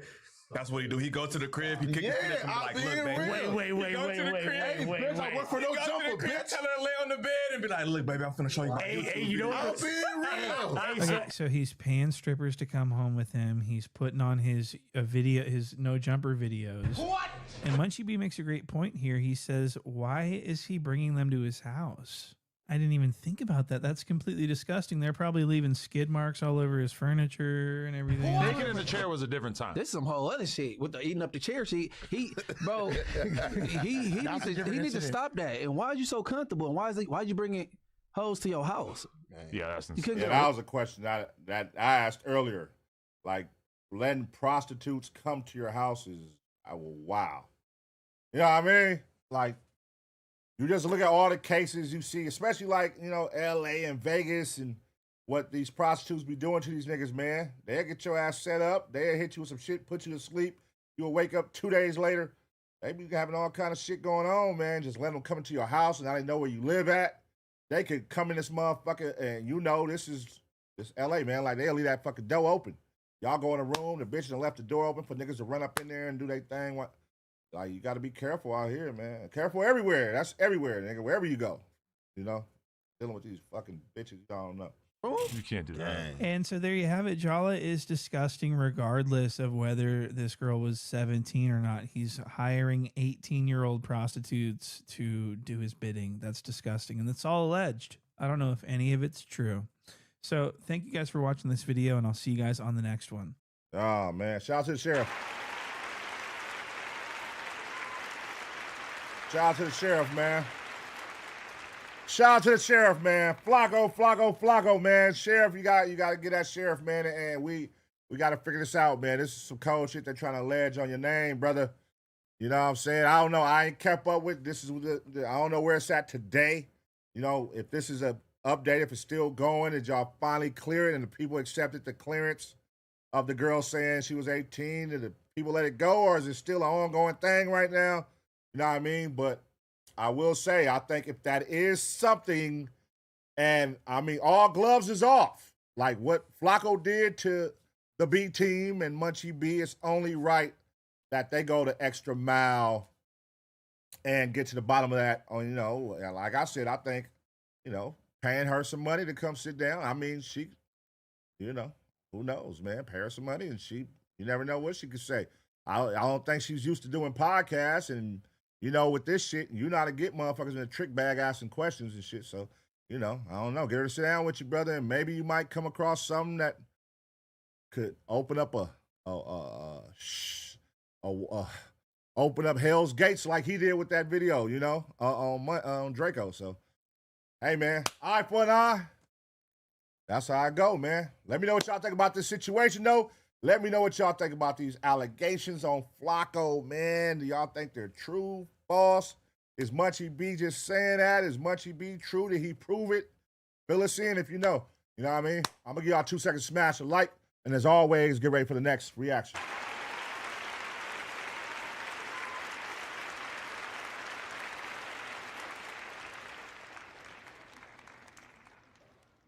All right, man. Let me get that on off there. Let's see. Boom. All right, man. Let's see. Hold on 1 second. Taser gang, what's happening? We are doing no body cams like that tonight. I'm going to end it with two crime videos. Now, I'm going to tell you now, if they got some guns going on, all that shit, flexing, I'm going to stop the video because I'm trying to do a zap-free episode. I done got zapped for the last two, so I'm trying to do a zap-free episode with this one. You know what I mean? I'm on the edge, but I'm like, hold on. We done knocked out 3 reactions. I'm about to knock out 4 right now. This one is another, like, hot topic of something going on with a Texas rapper, a trapper, and his girlfriend that was killed after surviving 3 attempts. We're going to watch that, and then we're going to go into these 2 long crime ones. And, yeah, the last one is going to be like an hour banger. You feel me? So make sure y'all get ready for that and see what's going on. All right, now let's take it out to Texas, man. Shout out to everybody from Texas up in the motherfucking chat. Shout out to everybody from Texas, man. Let's see what y'all got going on in Texas. Nobody wins when the family feels. But my 19. All right.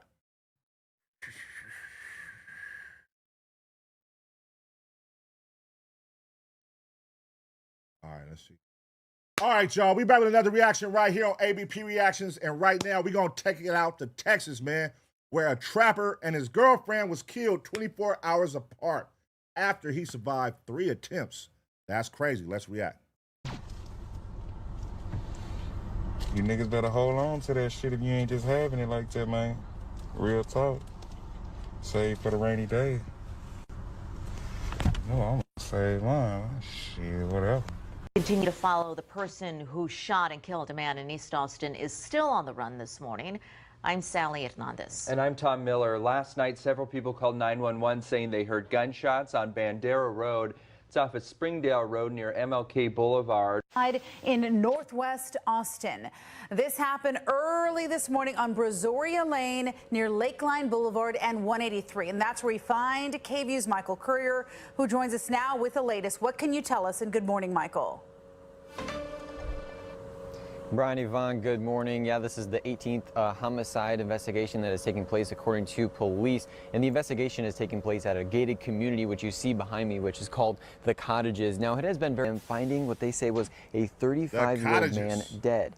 Fam, this one right here, this one of those stories where there's more questions than answers. I've been sitting on this for about a week now, because every time I thought we was getting closer to the truth, something new would drop, and somehow we end up knowing even less. And let's be real, that's strange. I mean, think about it. How many times do you hear about a man walking around with tens of thousands of dollars on him, getting shot over 10 times, and don't even get robbed? And what if I told you he escaped death not once, not twice, not 3 times, but it wasn't until his 4th encounter where he lost his life? And not even 48 hours later, the same girlfriend of that individual who called the police on this fatal night, she ended up losing her life too.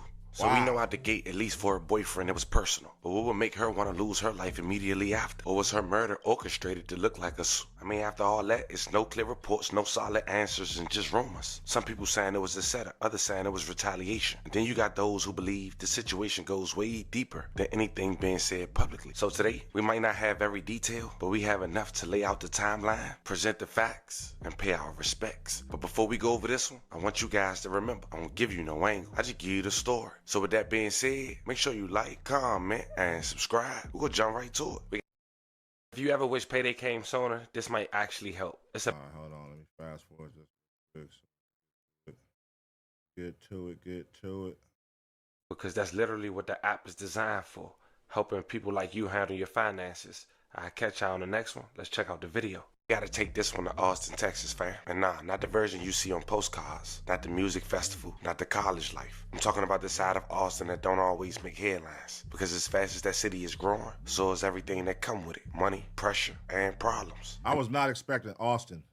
I for sure thought it was gonna be like Fort Worth or Houston or something. Okay, Austin. Every once in a while, something happens that don't fully get explained. Not because people don't care, but because what's behind it might be bigger than what's being reported. And as of late 2025 and early 2026, the Austin Police Department, APD, has seen a significant decrease in murders following a peak in 2021, leading to a high homicide clearance rate for recent cases. While over 400 cold cases and unsolved crimes have accumulated in Austin over the past few decades, the department cleared 100% of the 75 homicides committed in 2023. But going into the 3rd week of April in 2026, APD have 2 homicides that might be connected that has yet to be solved. And one of those individuals is a 35-year-old man identified as Joshua Williams, also known as Lord Josh. 19. You niggas better hold on to that shit if you ain't just having it like that, man. Real talk. Save for the rainy day. No, I'm gonna save mine. Shit, whatever. Look at this, how this how. You can't find the torch, huh? I can't find it. You fucked up. This hoe cooked out there. Hey, bitch. Huh? What's that you got over there, huh? You got that bad motherfucker on you? Oh, watch it. Can I have that, bitch? Yeah. That ain't my money. That's his bike. He fucked up. He fresh out. He ran over these niggas. Nigga been out 10 days. Sick of you. I'm sick of him, though.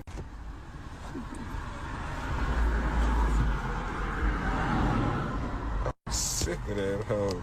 Is Wops out? We on our way to pick up more shit. Boy, straight out of the slums. From rags to riches, they got me some bitches, and I changed up I come. Now, Lord Josh was So this nigga just ride around with... Niggas be crazy. So they can just ride around all day, all night with just stacks of money, putting it on Instagram. You got to be a bold nigga and know that niggas ain't thirsty out here and won't cross that line and try to get your ass. But if I'm watching multiple videos and every video you're keeping 100,000, 200,000 inside your car and it's always with you, eventually, if I'm starving and I'm thirsty and I'm with all the trigger play action and I know where your car is at, nigga, I'm going to wait for your ass eventually and get you. That's an easy lick. You always going live showing that you keep $100,000 in your car? Somebody going to take that chance, shit. Father of two. He was also in a relationship with a young woman identified as Aaliyah Moore. She was well known in Austin. Some say one of the best lash techs you can never find. She was also a mother. Last year she got arrested for a petty misdemeanor. Now I want you guys to keep her in mind because we'll later come to her in the video. But when it came to her boyfriend, Lord Josh, as mentioned at the very beginning of the video, this is a man who escaped death 3 times.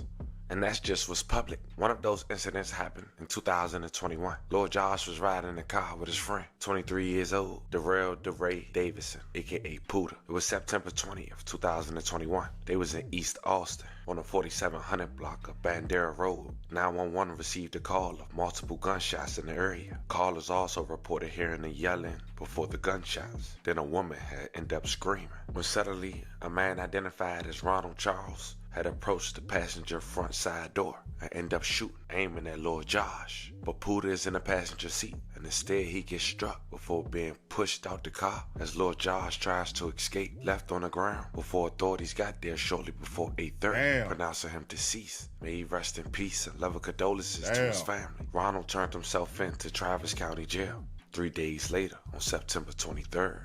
Continue to follow the person who shot and killed a man in East Austin is still on the run this morning. I'm Sally Hernandez. And I'm Tom Miller. Last night, several people called 911 saying they heard gunshots on Bandera Road. It's off of Springdale Road near MLK Boulevard. When officers got there, they found a 27-year-old man badly hurt.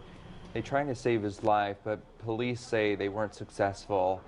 Officers have not said what could have led up to this shooting, but they are asking for people to be on the lookout there. And by KXAN's count, this is Austin's 63rd homicide this year. I didn't know Austin be going up like that. Oh, listen, don't judge me, but all I know when it comes to Austin is that South by Southwest. I be seeing all them fights. I didn't know they was going up out there like that, doing it up. Just a week ago, we were at 60, so we've had 3 within the last week. The previous record for most homicides in 1 year in Austin was back in 1984, and that's when Now, around this time, it's the pandemic, and Lord Josh and his crew go by BSO, and they making a name for themselves in Austin. But it seemed Lord Josh would still have a target on his back. Now, Rondo didn't quite get to him. He got to his homie. But the following year, Lord Josh would get shot in his foot. That didn't make the news, but if you knew, you knew. But he survived, thank God. And that ain't stopped Josh from being in the spotlight. No. So that's his whole thing, taking pictures with money. So he always got money on him. He letting you know it's always on me. You want it, come get it, basically. Known as one of the trappers. showing his money in almost every post and letting it be known he the guy with the bags, even having pictures with Mikey and OG3. But on the first week of April in 2026, Lil Josh's luck would run out. On April 3rd, 2026, according to Austin Police Department, officers received a call about a possible shooting shortly before 12:45 a.m. in the 10,900 block of Brazoria Lane, not far from Cottages and Northwoods apartment complex. And the person that called police was Aaliyah, and the person she said was on the floor was her 35-year-old boyfriend, Lil Josh. Once police got on the scene, they said they found a 35-year-old man who was injured. He was pronounced dead at 1:09 a.m. May he rest in peace and love and condolences to his family. Up to him. Now, to this day, police say no suspect is in custody, and police have yet to identify one as we speak. In Northwest Austin. This happened early this morning on Brazoria Lane near Lakeline Boulevard and 183. And that's where we find KVU's Michael Courier, who joins us now with the latest. What can you tell us? And good morning, Michael. Brian, Yvonne, good morning. Yeah, this is the 18th homicide investigation that is taking place according to police. And the investigation is taking place at a gated community, which you see behind me, which is called the Cottages. Now, it has been very quiet since we arrived here. We have seen within the past 5 minutes about 3 more. Wait a minute. So he got killed inside of a gated community? What the fuck? Gated communities usually got cameras all at the gates and shit. I mean, it's going to be easy to figure this one out. I mean, unless they did some hopping the gates or something. I don't know. I don't know where the cameras are set up in here, but gated community, that's crazy. Police vehicles make their way through that gated community as around 12:43 a.m., according to Austin Police, they say there were multiple calls to 911 of people hearing gunshots. Police arrived to this neighborhood at around 1:09 a.m., finding what they say was a 35-year-old man dead. Now, they do say that nobody is in custody and there is no known suspect at this time. Damn. Police believe this is an isolated incident with no threat to the community. Now, at this point in the investigation, police are still contacting and speaking with neighbors that are there in this gated community at the Cottages. They are also really searching the area, canvassing the area, making sure that they didn't miss anything. And Austin Police are also saying if there is anyone out there that may have any information to this homicide investigation, to contact police. All right, let me ask y'all, who's from Austin and who knows about these? Are these considered like the nice area, the suburbs, or is this the ghetto? You know, because when you think gated community, sometimes, you know, you think, oh, these is, you know, the suburbs are somewhere, you know, nice, where they don't want people coming in and coming out, you know, with their own freedom and shit. So let us know if you're from Austin.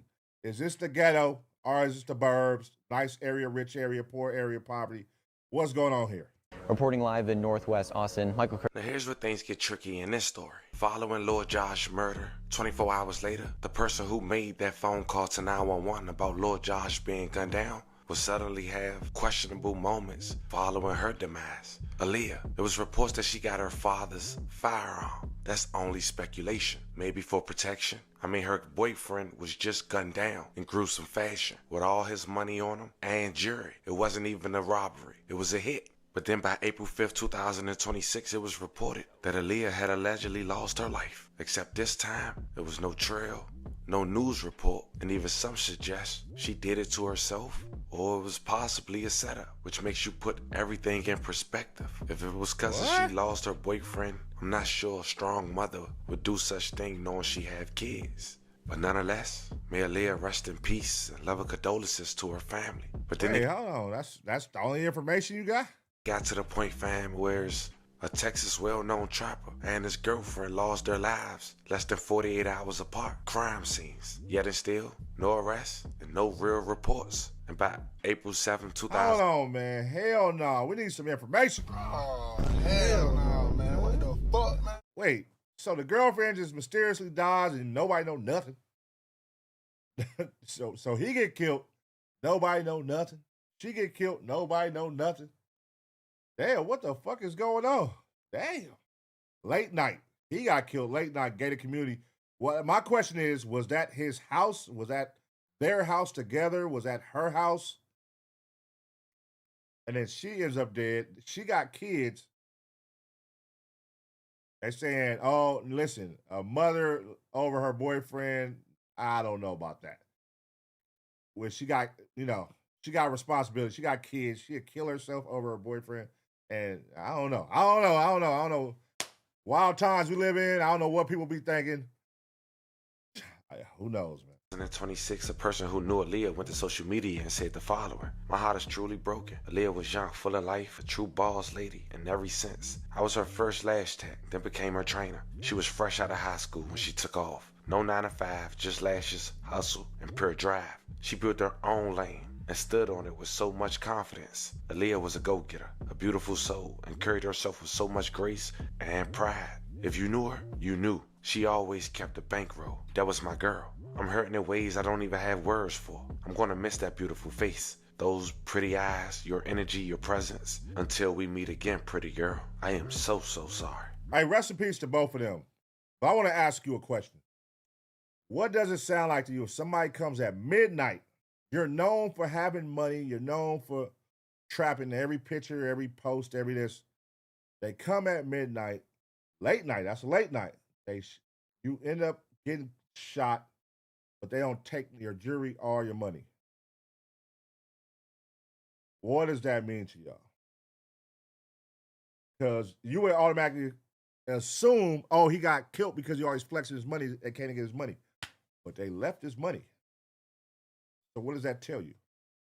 Interesting. My condolences go out to her family. Now, as mentioned, fam, we headed to the 3rd week of April 2026, and there's still no real report or no arrest been made. Austin PD, I got some work to do, man, because these tax-paying citizens deserve some answers, and for sure they families. With that being said, fam, y'all remember what I said at the very beginning. This might be one of them ones where we got more questions than answers. And if and when those questions get answered, you know I'm gonna keep you guys in the loop and bring you guys an update. But this was the story of a young man who escaped death 3 times before losing his life in 4. Fam, we talking about 4 times in 4 years. In less than 48 hours after he loses his life, his girlfriend loses hers. We not sure really how. Let me know how you guys. Damn, man. Sad situation right there, y'all. That's definitely gonna be a head scratcher for the families, for the friends, for everybody. Like, wait a minute. So he's with you. He ends up getting killed. Boom, late night. They don't rob him. They just kill him. Boom. You don't know what happened. And then now you, boom. A day later, now you knocked off. Nobody knows what happens. And you got kids, so they like, hold on, would she take her own life? Was it to the point where they don't know what happened to the point? That's crazy that they don't know if it's suicide or not. Like, you would know suicide, self-inflicted. Like, they would, I don't know, man. If some more details come out, you all from Texas, more details come out, fill us in, man, because this is a crazy one. It makes no sense. If the nigga's known for flexing, they've been trying to kill him, though. So obviously he's somebody to the point where a nigga's been trying to kill you 4 times in 4 years. Obviously, niggas want you dead. You pissing somebody off. You're doing something that is triggering a lot of motherfuckers to try to kill you, man. And they finally got you. So was it to the point where it was like, nigga, it ain't even about the money. We just want you dead. Nigga, fuck your money, keep your jewelry, all that. We just want this nigga dead. That's what it feel like. It feel like it's just like, nigga, this bitch ass nigga keep surviving. Ain't no telling what he's doing. That's the part, like, you know, you have to be from out there, from the streets to know that. Ain't no telling what he's doing. He's probably a menace on the block, on them streets. He probably out there, nigga, a menace, torturing motherfuckers, doing his thing, doing his 1-2. You know what I'm saying? Who knows? But obviously they got him out the way. And then for some reason the girlfriend had to go too. What could that be? Maybe she saw who did it. Maybe she's an eyewitness and we can't leave no witnesses behind. I don't know. Let me know what y'all think, though. I'm going to give y'all 2 seconds to smash the like. And as always, get ready for the next reaction.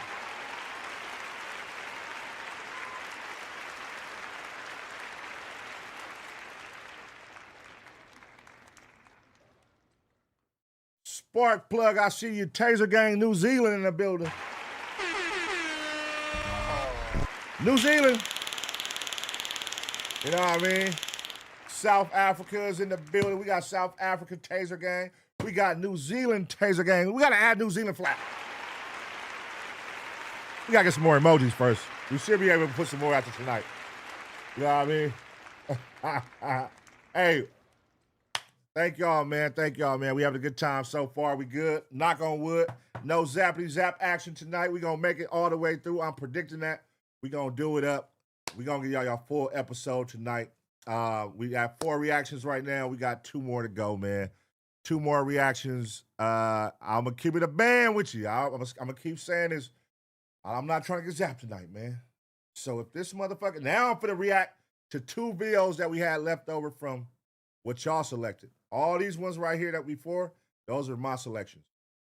Now we're going to see what's up. But I'm going to tell you, if they start showing guns and doing too much shooting, nah, I'm stopping it. You know what I mean? And then I'll watch it again. Later, I'll come back and finish it. But I'm trying to make it through the whole episode tonight. All right, so let's keep it going. Police were able to find... Jasmine realized she is never going home. I don't even know what the fuck. Let me see. This true crime psychology behind how police suspects get to confession. All right. Okay. All right, I just... All right, y'all. We back with another reaction right here on ABP Reactions. And right now, we finna see what happens when a female suspect realizes she's not going home. Let's go. This was the scene at a Speedway gas station back in 2022 when a man was shot and killed while he was seated in his vehicle. What did it look like? Yeah, he went up going towards that way. In a car or on foot? Say what now? In a car or on foot? It was in a car. It was in a car. What color was the car? It was a dark colored car. Hold on. I'm talking to the police. Like a sedan or like maybe an SUV, do you know? It was like a sedan. Okay. A sedan. Witnesses claim that a blue Jeep drove up to the victim's car and a black male exited out of the passenger side. The male would shoot the victim, get back into the Jeep, and leave. Oh, they got a clear camera shot. That's a girl driving right there. And her car is like a... Yeah, you got one of them one-on-one cars. They're going to notice your shit. The victim's brother, who was in the gas station when he heard the gunshots, realizes his brother has been killed, and it would take several officers to keep him under control. Hey, man. Hey, bro.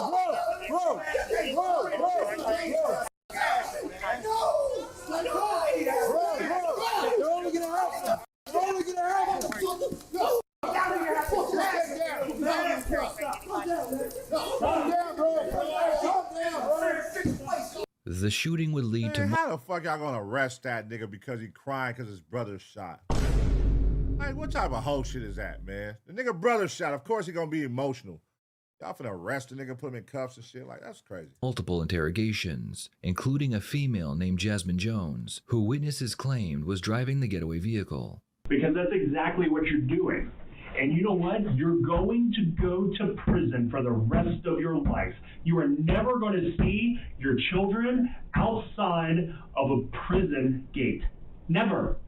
Never. Have you wrapped her head around that? I don't think she has. She thinks that she's innocent because she didn't pull the trigger. After interviewing witnesses and checking the footage recorded by surveillance cameras on the gas station, police concluded that Jasmine Jones drove her boyfriend Faison White to the gas station where he would shoot and kill the victim. The police quickly found both Jasmine and Faison and brought them in for interrogation. Oh my They God. begin with Jasmine. Detectives need to get as much information from her before confronting her boyfriend. We're making money, y'all. You know, dancing and stuff like that. Ah, damn. I know, you gotta make some money. Barely. Yeah. That does not make somebody because they dance. The multiple videos you're sending out to dudes, man, if my daughter Oh said that, I would lose my mind. Oh, so she's a stripper, huh? Okay. So how did we get here to where you got your boyfriend coming to kill motherfuckers over you? Whew, I lose my mind. Jeez, oh Pete. Okay. You want to explain what happened the night of the 7th? You start with the argument you had. I want you to tell us what happened, like from you, not from what people saw. Like an argument happened. What was the argument about? Explain what the argument was. And who was the argument with? I was standing by the front door. Real quick, am I allowed to ask y'all if y'all seen these cameras? Yes, we've seen them. Okay, so I was standing by the front door minding my business, and somebody approaches me and says, can I talk to you? And I'm like, who are you? And they said, can I talk to you? And I'm like, who are you? I'm here with my boyfriend. He said, that's not your boyfriend. I said, this is my boyfriend. And he was like, no, it's not. He said, that's not your baby daddy. Still yelling, and I think a crowd of people came out like, Jazz, you good, you good, you good. So I'm like, bro, I don't even know who the f this is yelling at me. I don't even know what the f is going on up here. They like, just come back inside, just come back inside. And I think at one point, somebody's arguing with me from the parking lot. Like yelling at me, and I'm like, bro, I'm yelling back, like, I don't even fucking know you, like, and then I think I had went back in the bar and had like another shot. I think I went back in there with my friend and had another shot. And then I think she was saying like, come on, we can just go, let's just leave here if you're uncomfortable or whatever the case. Who else did you talk to while you were there? All right, I see what's going on right now. She about to spill the beans, man.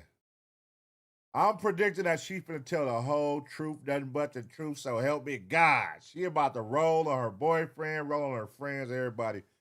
Let's see though. Maybe I'm wrong. This argument. I think I called a lot of people. I ended up calling, Did you call Faison? Of course, but that was my boyfriend, y'all. Remember somebody approaching me from behind when I was at the gate and started yelling at me, and I said, who the f are you? Yeah. Who the f are you now? And this was a different person? This is a whole different person. Jasmine explains that while she was at the bar with a friend, a male approached her and aggressively tried to get her attention. Jasmine would begin yelling at him to leave her alone. Security would remove the male from the bar, but then his brother approached Jasmine and began arguing with her as well. When everything calmed down, she called her boyfriend Faison White and told him what had happened. She then left the bar in her Jeep to go pick him up. This was the same Jeep that was seen fleeing the scene of the crime.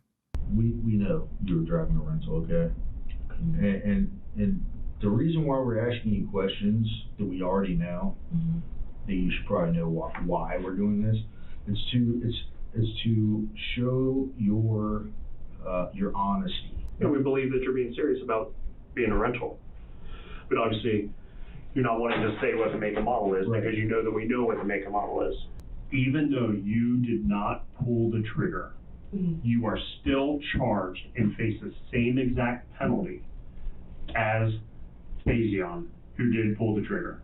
Even though you did not pull the trigger, you are still facing life in prison. But they like, let's get this clear. We want to make sure that you know, bitch, you look at that life. They're going to let you know, they're going to scare you, they're going to throw them football numbers at you, and then they're going to say, but, like you do it right now, but if you do this for us, bop, bop, bop, they about to get her to roll. She about to roll for sure. Because I just heard her say that was my boyfriend when they asked about him. That was. She said was. Because you did not pull the trigger, you have the opportunity to be a witness and to receive some type of sentencing consideration. Depending on your cooperation. Detectives are not allowed to make promises in exchange for confessions. In this case, the detective said she could receive leniency and not. Man, hell the fuck. Hold on. Man, shit. Listen, hold on. First off, nigga, this shit is all over the bitch. This bitch the reason the nigga that I did what I did. How the fuck now y'all gonna work this shit so that she cool? I wouldn't be in this situation. See, that's why niggas gotta stop crashing out over these girls. These females be emotional and they put you in a trick bag. Hey, these niggas up here messing with me. All right, come pick me up. You go pick you up. You come up here, you kill these niggas, and then the bitch roll on you. And then they give her a deal. Hey, look, you didn't actually pull the trigger, so we gonna need you to take the stand and we gonna look out for you.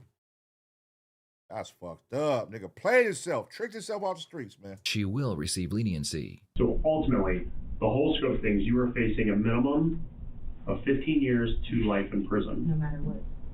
Not no matter what.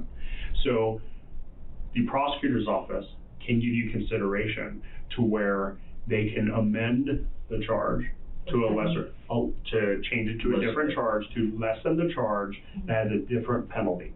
We know that you left. You went and picked him up. We know that what you were driving. The detective pulls out a screenshot from a surveillance camera showing that Jasmine is the driver of the getaway vehicle. The pictures aren't very clear, but the police were able to find the same clothing she was wearing in the pictures at her home after executing a search warrant. In a situation like this, she should have been said, let me get a lawyer, because this is beyond your pay grade, baby girl, what they talking about, what's going to happen, what they offering, what they could do, what they, like, get you a lawyer so that you know what's going on, what they're saying exactly, because right now, I'm sure them numbers scared you. 15 to life, that's all you hear in your head, all you thinking about, and you going to agree to anything after that. Yeah. People don't like that. People like to do the crime, but they don't like to do the time, man. When they start hearing them numbers like that, 15, 25, life, man, what? They get to singing. That right there. That is you in the white halter top bodysuit thing that we recovered when we did the search warrant. In the blue Jeep. This is when he just got out of your Jeep and you are right next to Speedway. Right there. That is you. Oh, there too. Yep, there you are. We know that he's involved in this entire thing as well. He's the one that gave up the location. Again, you're not the trigger puller. Faison is. Faison gave up enough in his interview. And he can testify against you. Because we've heard since he's got out of prison, he's kind of went like Grand Theft Auto off the chain. Is that accurate? Did you know he was going to shoot and kill him that night? He cold. He's crazy. Why? Yeah. Like, did you know why did it happen? What you were doing? Like, did you know why you were taking him there? Like, we know it happened. Do I know why I got into an argument at the bar? I don't even know who I was arguing with at the bar. Okay. Do you know why? And you can ask witnesses that too. Okay. We're not saying that you did or did not know him at the time. What we're getting at is, did you know that Faison was going to go kill him when you drove him the Speedway? That you were in this argument and you were screaming in the parking lot of Showcase saying, I'm going to have Faison kill you. I'm using Faison. You didn't use those words. And then you FaceTime and you turn the FaceTime around and so he can see who it is. Are you denying that you didn't do that? Oh my God, they got her. Bitch, you said that shit in the parking lot. They got audio. I'm finna go get this nigga so he can kill you. Oh my God, this is bad, bro. Oh, hell no, man. What the fuck, man? Get you a lawyer, man. It's bad. They got too much shit built up on your ass. You do not know how to work about this wiggle. Shut the fuck up. Shut your bitch ass up. Cause nigga, they got you. They got too much on you. My friend says he's about that life. He's gonna pull up. Like, it's time to just get in front of this. Own up. Like, tell us what actually was supposed to happen. Like, were you taking him there to fight him? Were you taking him there to shoot him? Were you taking him there to kill him? Like, these are all questions that people are gonna have, and they're gonna have to go by this and this. The detectives need to get Jasmine to admit that she drove Faison to the gas station to meet the male that she claims harassed her at the bar, and she did so knowing Faison would kill him. Like, cause we don't know unless it's coming out of your mouth. We weren't there. You were there. This is all we had to go off of. We know the potential motive. We got two potential motives. Over money, over some type of, we've heard anywhere from drug money to a B&B scam to the fact that you got hit in the face while you're on FaceTime with Faison. So. Listen, you have a lot to live for. You have two kids? To live for. You have two kids. Do you want they got her. She got two kids. Hey, no way. She about to tell everything. to see you with glass in between you? Like, what happened? What happened? She about to tell everything. Is clear this up. What happened? We are at a point now because you are under arrest and already indicted, okay? There's no more grand jury. Grand jury's already done. It happened yesterday. But when it comes to the camera stuff, you're kind of screwed, okay? The phone stuff, kind of screwed. The only way to become unscrewed in this case is to lay it all out there and agreed to testify against him. I did commit a murder. Oh, don't trust these motherfucking cops. They be lying like a motherfucker, man. Get you a goddamn lawyer, man. Don't trust these motherfuckers. They gonna say anything. They gonna say that he said this. We already talked to him. He said this. These motherfuckers be lying their ass off. You don't know what's going on, baby girl, but they got a lot of shit on your ass, allegedly, so you might get some help. Because right now, you in here breaking down. They trying to get you with the guilt trip, talking about your kids and seeing you through glass and all that. But don't slip up and say, yes, I went and got him because I knew he was going to murder him. Because they trying to act cool like they're going to help you out. They ain't finna help you with shit. Get it together, little mama. Get you a lawyer. You're right. You did not shoot him. The law in Ohio, you did.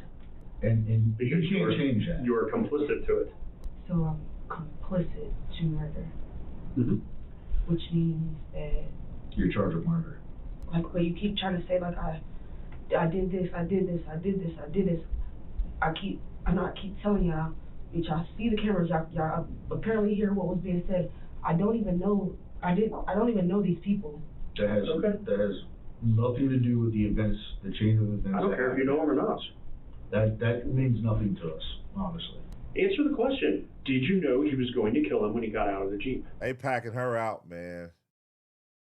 They packing. I think she's just gonna give it because she's a female. It feel like you can feel the tension right now through just watching the shit. How much tension is in that room? They own her.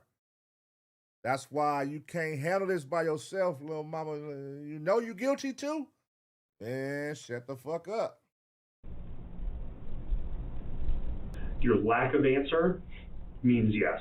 What did you think was going to happen? I want you to answer that specific question. What did you think was going to happen when you pulled into the adjacent parking lot to Speedway on North of Boulevard and Faison got out of the Jeep and walked over to Speedway? What did you believe was going to happen? You knew what was going to happen, didn't you? You knew.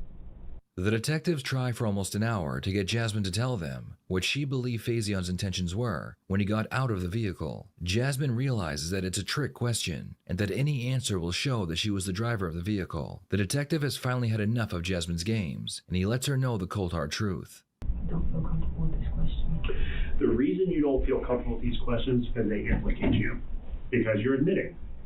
You're admitting whether or not, I know why you won't answer the question as if whether or not you knew what he was going to do when he got out of the car. Because whether you say yes or no, it admits that you're present. And you don't want to admit that you're present. That's why you won't admit that you were driving that blue Jeep. You're saying, I was driving around, and you won't give the make or model. We know this. You're not the first person to play these games with us. Because that's exactly what you're doing.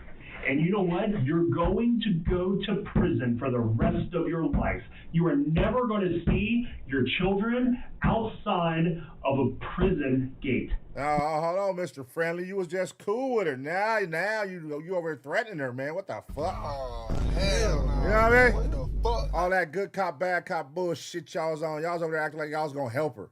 Told you, these niggas don't give a fuck about you.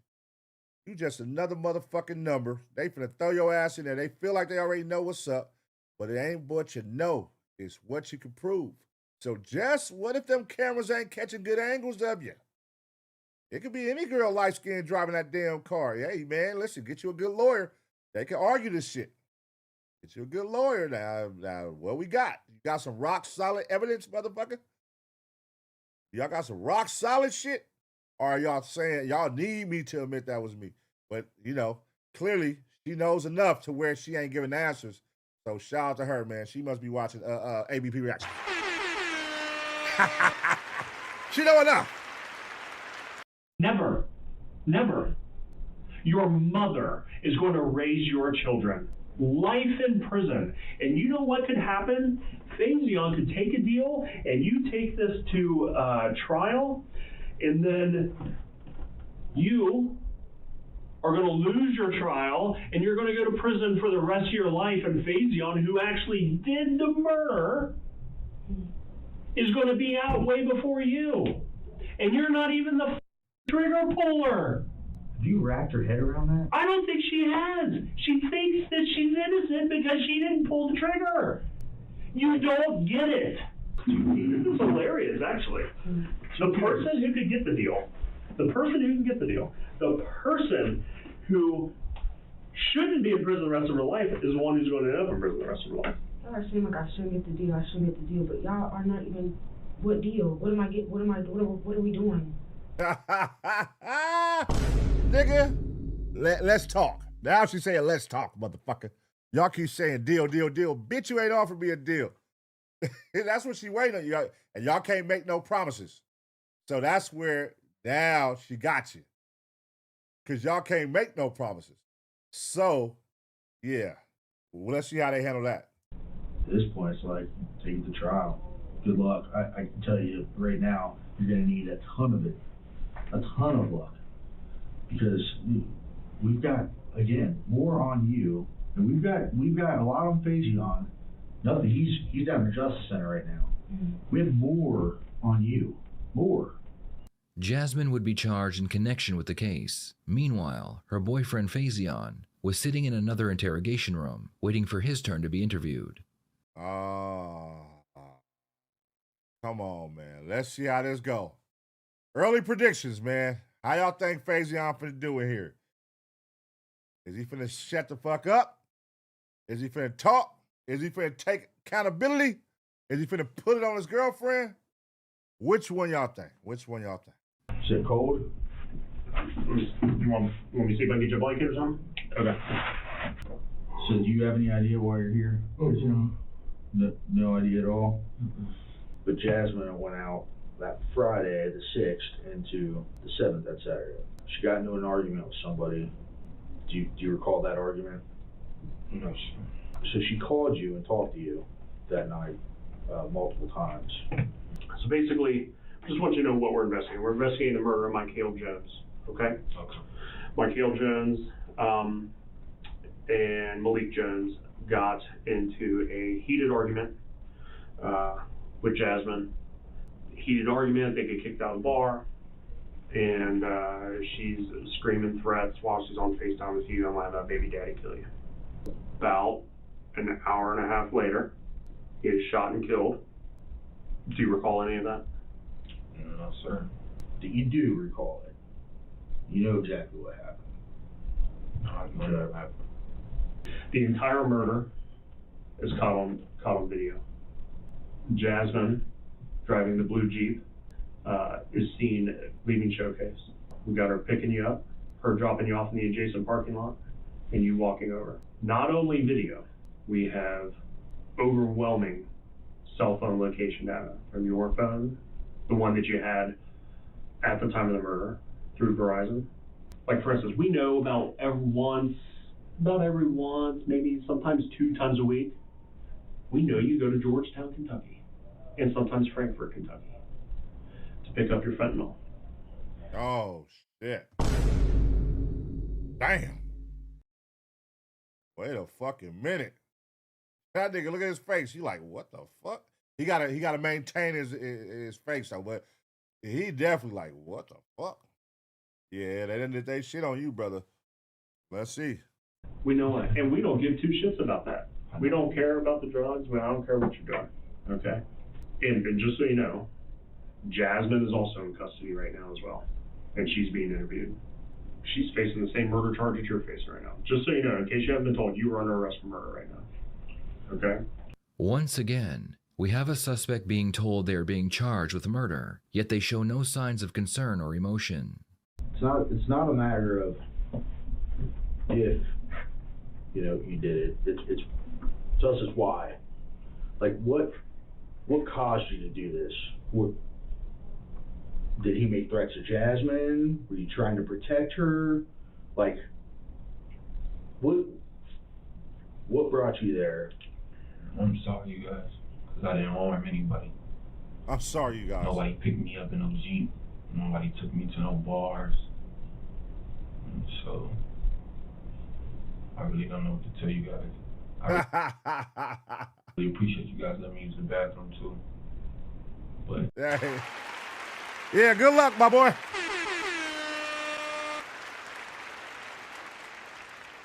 Unfortunately, I don't think that's going to work. They got some rock solid shit on y'all. Y'all probably two of the sloppiest motherfuckers in the world. See, you let a bitch put you in a trick bag. You know what I mean? You let a female put you in a trick bag, and females move on emotions. So she get into it, a nigga at the bar, y'all on camera. Go outside, get into it. It's a crowd, security, witnesses, cameras.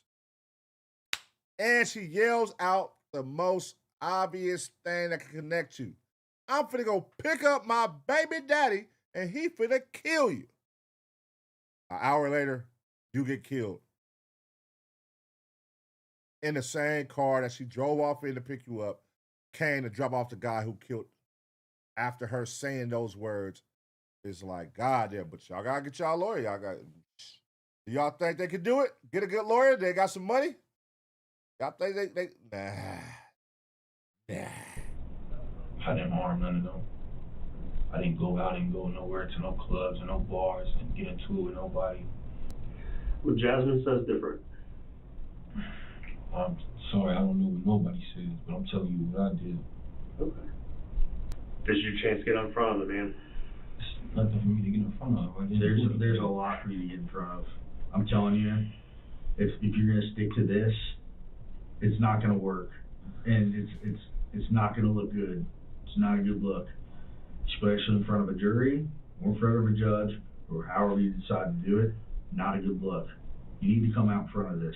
Because Jasmine, she's charged with murder, but she's not the one who shot her. Word on the street is ever since you got out of prison for the last person you killed, you've kind of broken bad. It's like Grand Theft Auto type shit. Not only are you under arrest, you've actually already been indicted. Faison would be charged with felony murder, aggravated assault, and possession of a firearm during the commission of a felony. He too would be booked into county jail. Investigators had one more person to speak with, and that was the brother of the victim, who had been shot and killed. Oh, shit. Didn't see this coming. I didn't see this coming. Now, if the brother's a straight edge motherfucker, he's a civilian, it's over with. Hang it up. Now, if he goes by the street codes and he's not snitching, you got a chance, slight chance, even though they got phone records, videos. Yeah. But let's see what the brothers say. Where were you guys at? So it was at Showcase. Mm-hmm. We was doing, we do that before I ended up getting to it with some girl. What's her name? I ended up finding her name was Jasmine.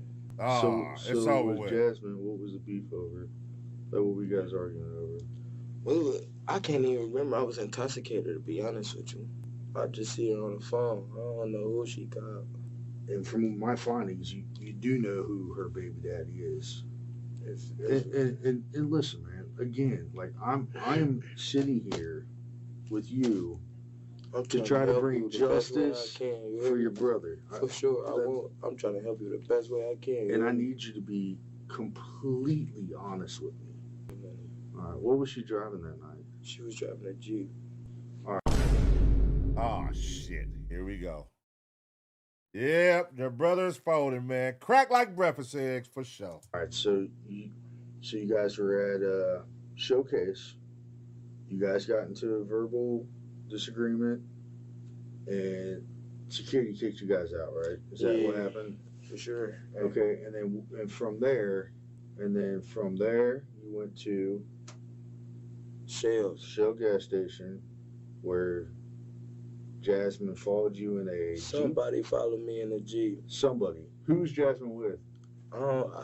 Tent too dark. I couldn't see nobody. What about in the bar? That shit happened so fast, bro. You got to go back and check them cameras. I don't know who she was with. The victim's brother appears to be very hesitant to say the names of the people following him and his brother in a Jeep. He either couldn't see them clearly, or he is worried he will be able to snitch. So somebody followed you in a Jeep. You don't know if it was Jasmine? For sure. When the windows was cracked, I seen a female hair. But other than that, I really couldn't see if anybody else was in the car. No, in Shell. Were you like in getting some, or were you getting gas, or like what? I just pulled in there. I just pulled in there. And then what did the Jeep do? Pulled in there. And then what happened? My brother told me that somebody was following me, and I zoomed out. All right. I just want justice for my brother. Well, me too. My brother ain't supposed to be dead. No? So you don't think you were the intended target? I wish it was me. My brother don't deserve to die. I get that. I totally get that. But I'm asking you a straight up question. Do you think you were the intended target? I wish it was me, bro. Is everything on the table? Everything on the table. This has got to be solved. This is not a theft report. This is a homicide, man. Nah, for sure. My brother got killed. For nothing. For sure. For nothing. What does it sound like to y'all right now, man? What does it sound like to y'all? Are y'all getting under the impression that maybe he the one that was getting to it with the girl and not his brother? Do y'all think they got some beef between them, the boyfriend, the baby daddy, and them? They know each other. They know of each other. They from opposite hoods. What could it be, man? What does it feel like, y'all? Because that's some bold shit. Like, I'm finna go pick this nigga up. So you saying it like, bitch, you know, like I know who he is, obviously. I'm finna go pick up my baby daddy. Like, y'all know who my baby daddy is, right? I'm finna go pick him up. I'm coming back. So they know who the baby daddy is. So for them to know that he a demon, he on demon time, I don't know why they wasn't ready when they saw the car pull back up. If y'all know that's what type of time he on, if y'all know the baby daddy, but did they know him or not? For nothing. In the end, both Jasmine and Faison would be charged in connection with the murder, and both would be found guilty. Both received life in prison, but Jasmine has a possibility of parole. Damn, life, both of them? Shit. Damn. Now, I thought they was going to be a little more lenient on her and probably give her like 25. They gave her life too. But really, shit, bitch, you the reason. You know what I mean? So, you know, now that they stand tall and neither one roll on each other, all that, and just let the court do their thing. And obviously they had a mountain of evidence on them. Clearly, the police got pictures, all your phone records. They got, nigga, all kind of shit on y'all. So y'all was definitely up against a lot, man. But clearly you lost that one. Both of y'all got life. Was it worth it, man? Was it worth it? Y'all know that's my question I always ask. Was it worth it? You know what I'm saying? Could you have just left that situation, went home, you know what I mean, brushed it off with the sleep? You a female at the end of the day. Now, the male, you know, you went and got him. You know he a demon. You took advantage of what he does best. And y'all put yourself in a cold situation. Y'all both in jail for life. You know, fucked up situation, man. Man lost his life over some words with a female, and who went and got her baby daddy, who's a crash out, to come handle this shit, only to get caught a week later, and now y'all both doing life. Sad situation, y'all. Don't do crime. Let me know what y'all think about the situation, though. I'm going to give you 2 seconds to smash the like, and as always, get ready for the next reaction.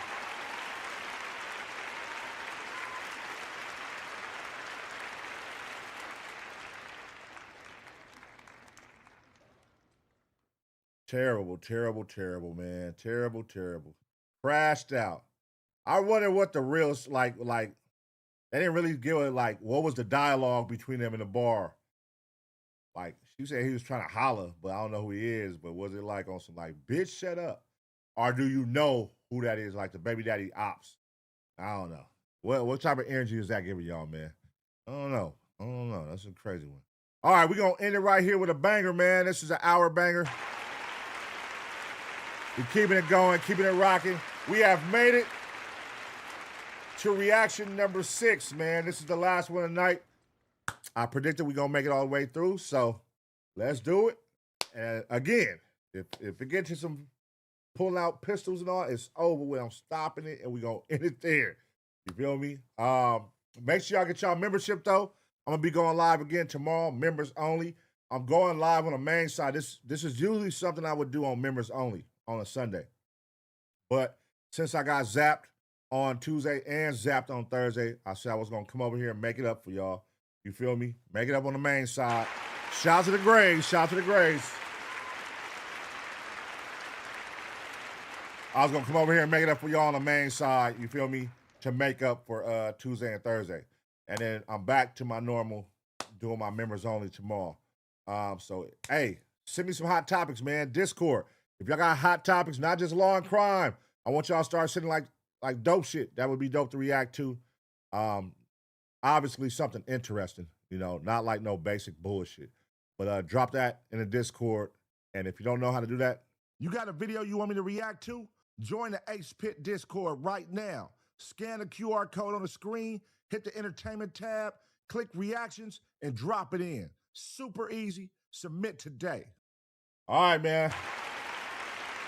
It's time to see who holding down that top spot. Who is holding down that top spot? Right now, number 7, 95 lane change. Number 6, Jimmy Nugan. My boy Jimmy Nugan going crazy. Shout out Jimmy Nugan, man. He doing all the he made the shut your bitch ass up judge pun emoji that's in here right now.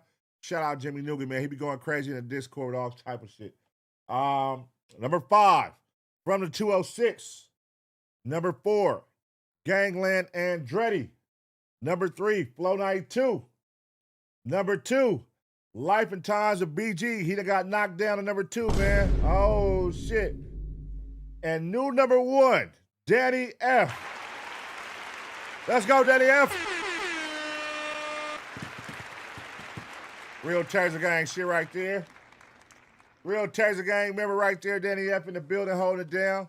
You feel me? And as y'all know, man, this will be number 1 spot. Whoever got at the end of the night, at the end of the episode, you will receive a Taser Gang t-shirt. You feel me? So hold it down, and you will get the new merch, man. Make sure y'all go grab the merch. It's available now.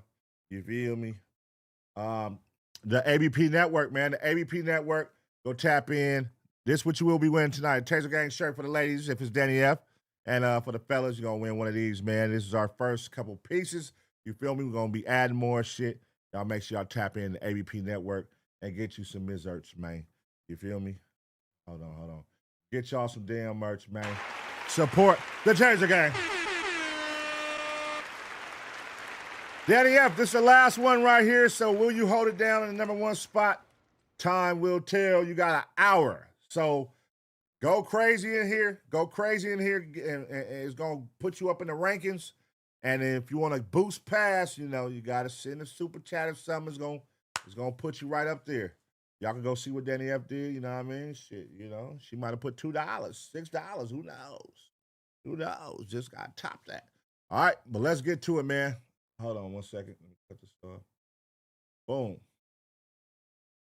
Let's get to it. This is the last one. Hold on, matter of fact, let me grab something to drink real quick. Something to drink in a bag of cheese nips. A bag of cheese nips.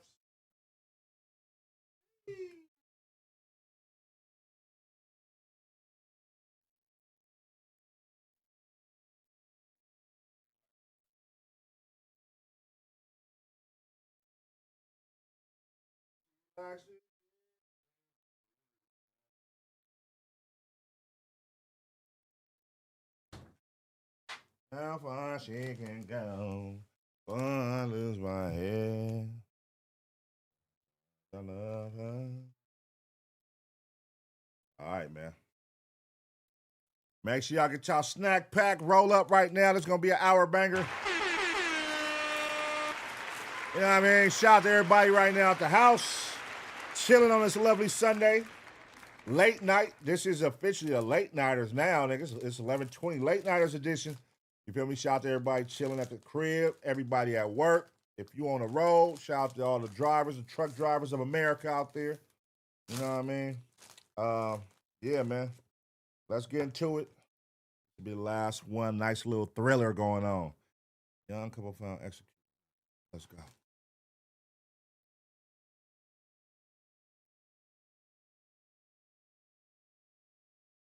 All right, y'all, we back with another reaction right here on ABP Reactions, and right now, a young couple was found executed in their car.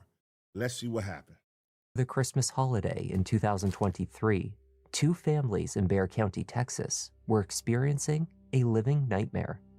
18-year-old Savannah Soto, 9 months pregnant with a little boy, and her boyfriend, Matthew Guerra, were missing. Damn. It's a boy. It's a boy? No one wanted to believe that the worst had happened until they had no choice but to face the horrific truth. Over the following weeks and months, social media would explode with theories on the case. So I don't know if you guys are following the case of the missing pregnant teenager out of San Antonio, Texas, Savannah Soto, but there has been some crazy updates in the case. They made an arrest on somebody that was connected to something totally different. I personally can't understand a single word they're saying, but a lot of people state that you can hear them talking about Matthew being deceased. Suspects would continue to pile up, and yet another family would be drawn into the chaos. As a mother, how can you be involved in this? Do you have anything to say to these families? Did you...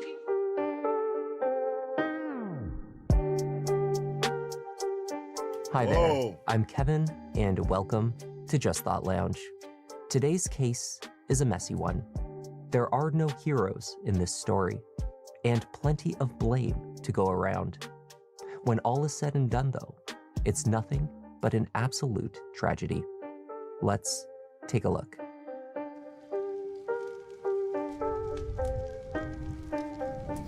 Damn.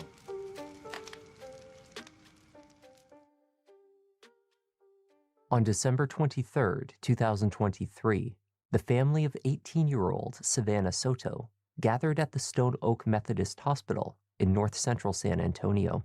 Savannah was pregnant and nearly 1 full week overdue. She had an appointment at 6:30 a.m. to induce labor.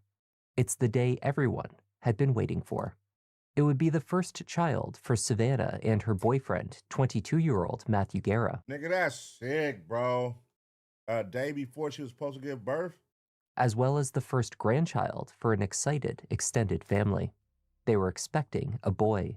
They called him Fabian. As the minutes and hours passed, nervous excitement gave way to confusion and worry. Savannah did not arrive for her appointment. Neither she nor Matthew could be reached. Missing persons reports were filed, and family members launched an awareness campaign across social media, spoke with local news stations, and distributed printed flyers on the streets. Just pray to God every day, every night, every day, every minute, every second of the day. We pray to God to bring her home safely, because we need her home to complete my family again. She was so thrilled and excited about being a mom. She had everything ready for her little boy. This is her picture here. She's a beautiful girl. She's a beautiful heart. She'll help anybody. And I want somebody to help us to bring her back home. This is 18-year-old Savannah Nicole Soto. Her mom tells KENS 5 she left home for the hospital where she was supposed to be induced, but Savannah never showed up. Police fear that she may be in imminent danger. The teen may be traveling in a 2013 gray Kia Optima with temporary tags. If you know where Savannah may be, call the Leon Valley Police at that number on the screen. Man, what's the chances the night before is crazy and the whole family ready? They know you about to get induced. Oh, that's heartbreaking, man. Mommy, please come home. No one's gonna judge you. No one's gonna say nothing to you. I just want you to be home. Something's not adding up here. I want answers, and we all want answers. On the evening of December 23rd, police visited the apartment that Savannah and Matthew shared in the 6000 block of Grissom Road in Leon Valley to perform a welfare check. They found no one at home. Their personal belongings appeared to be undisturbed. Several of Savannah's purses hung on the bedroom wall. Their closet was organized in full. A single scented candle left burning on the kitchen counter signaled the couple's intention to leave only for a short period. It was as though they had just popped out for a moment and would return home at any minute. Go make a run. Damn, right before Christmas. 3 days later, on December 26th, after both families had endured the Christmas holiday in a state of panic and worry, a resident of the Northwest Side apartment complex contacted the Sotos through a family friend about a car that matched the description from the Clear Alert. A 2013 silver Kia Optima had been parked in the back corner of a parking lot of the Kalinas at Medical Apartments, roughly 3 miles away from the couple's home. As word spread of the discovery, family members arrived on scene alongside police. Joni Wassel, who used to date Savannah's brother, was the first to arrive to take a look at the vehicle. She was followed by family members. The car was locked. Visible through the window in the passenger seat was Savannah. She was clearly deceased. Matthew was found in the back seat. He too had met a brutal end. Damn, in the back seat. Damn. Both had been in the car for what appeared to be several days. San Antonio police, responding to the apartment complex, attempted to take control of a chaotic and emotionally charged scene. Word had spread rapidly. Family members rushed to the location, only to be held back from viewing the tragic scene, one that they would not be able to unsee. He basically said they're adults, if they want to disappear, they can disappear. And again, I reminded him, the baby's overdue. It's been overdue. They missed their due date, and to me, that's a life-threatening. There should have been more urgency. I never knew a pain like this existed. You hear about a parent losing a child, and you're like, man, I can't imagine what they're going through. It's exactly how it is. You can't imagine it. Yeah, that's fucked up. So y'all go to the police. Hey, my daughter's missing. She's 18 years old. She's supposed to be induced. It's been 3 days, 2 days, 3 days, whatever. It's Christmas. She ain't around, nigga. This for sure don't make no sense. It's Christmas. She's supposed to be induced. All this shit is in a matter of 48 hours. We ain't heard from her, brother. Nobody heard from her boyfriend. The car's not at the house. I ain't talked to her. She usually calls me. Oh, she's an adult. She's probably doing what she want to do. Like, nah, nigga, hear me out. This don't make no sense. She was supposed to be induced tomorrow.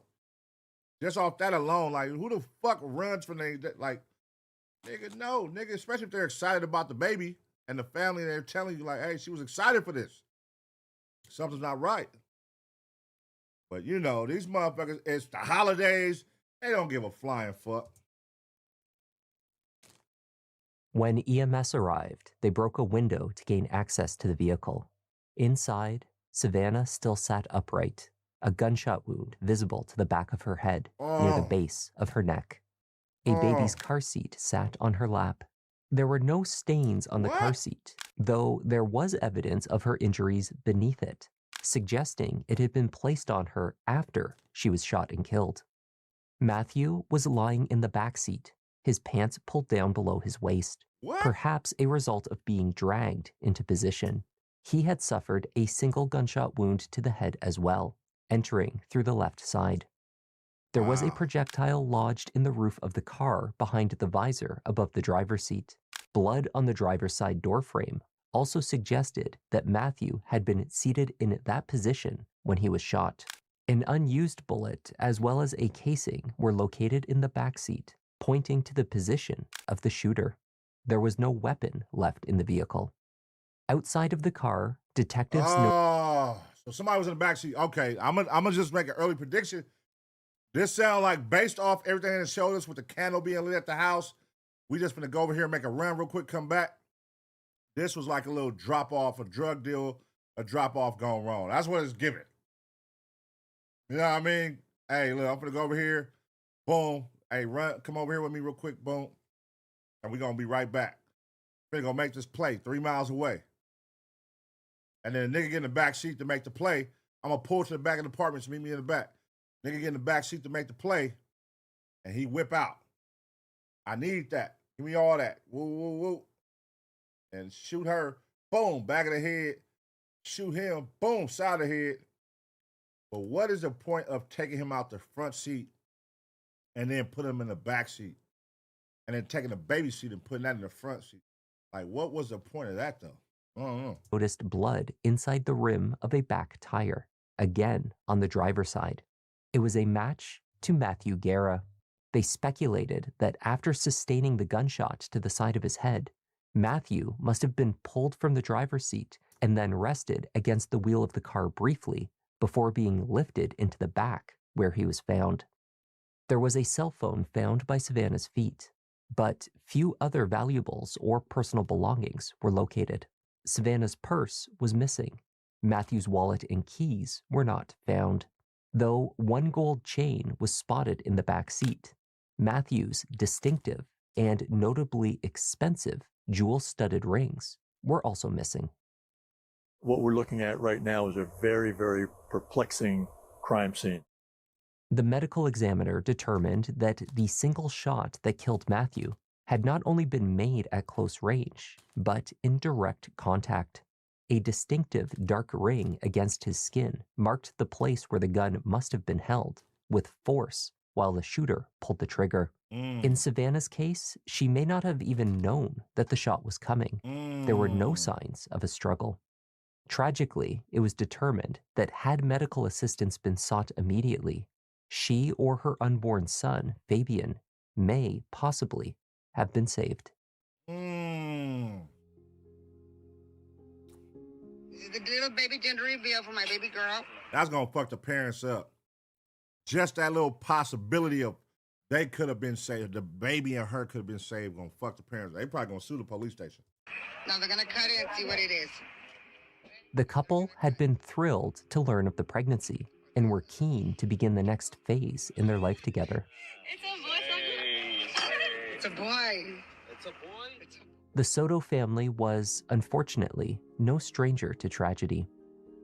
In May 2023, less than a year before Savannah was found, her 15-year-old brother Ethan was also shot dead. Revenge for a drug robbery. He was. Oh, shit. See? That's why, I'm saying it's going to be a drug robbery for this. Revenge. That makes sense, right? If the brother was killed for revenge for a drug robbery, so the little brother did drug robbery and got killed, what if this is somebody that, they cool with? To let a nigga in your backseat is crazy. Like, behind my baby mama, and she about to have a baby, like, I gotta trust you, nigga. To let you in the back seat to do a play, you gotta be somebody I fuck with. To even expose you to my baby mama, like, you gotta be somebody we both know or cool with her.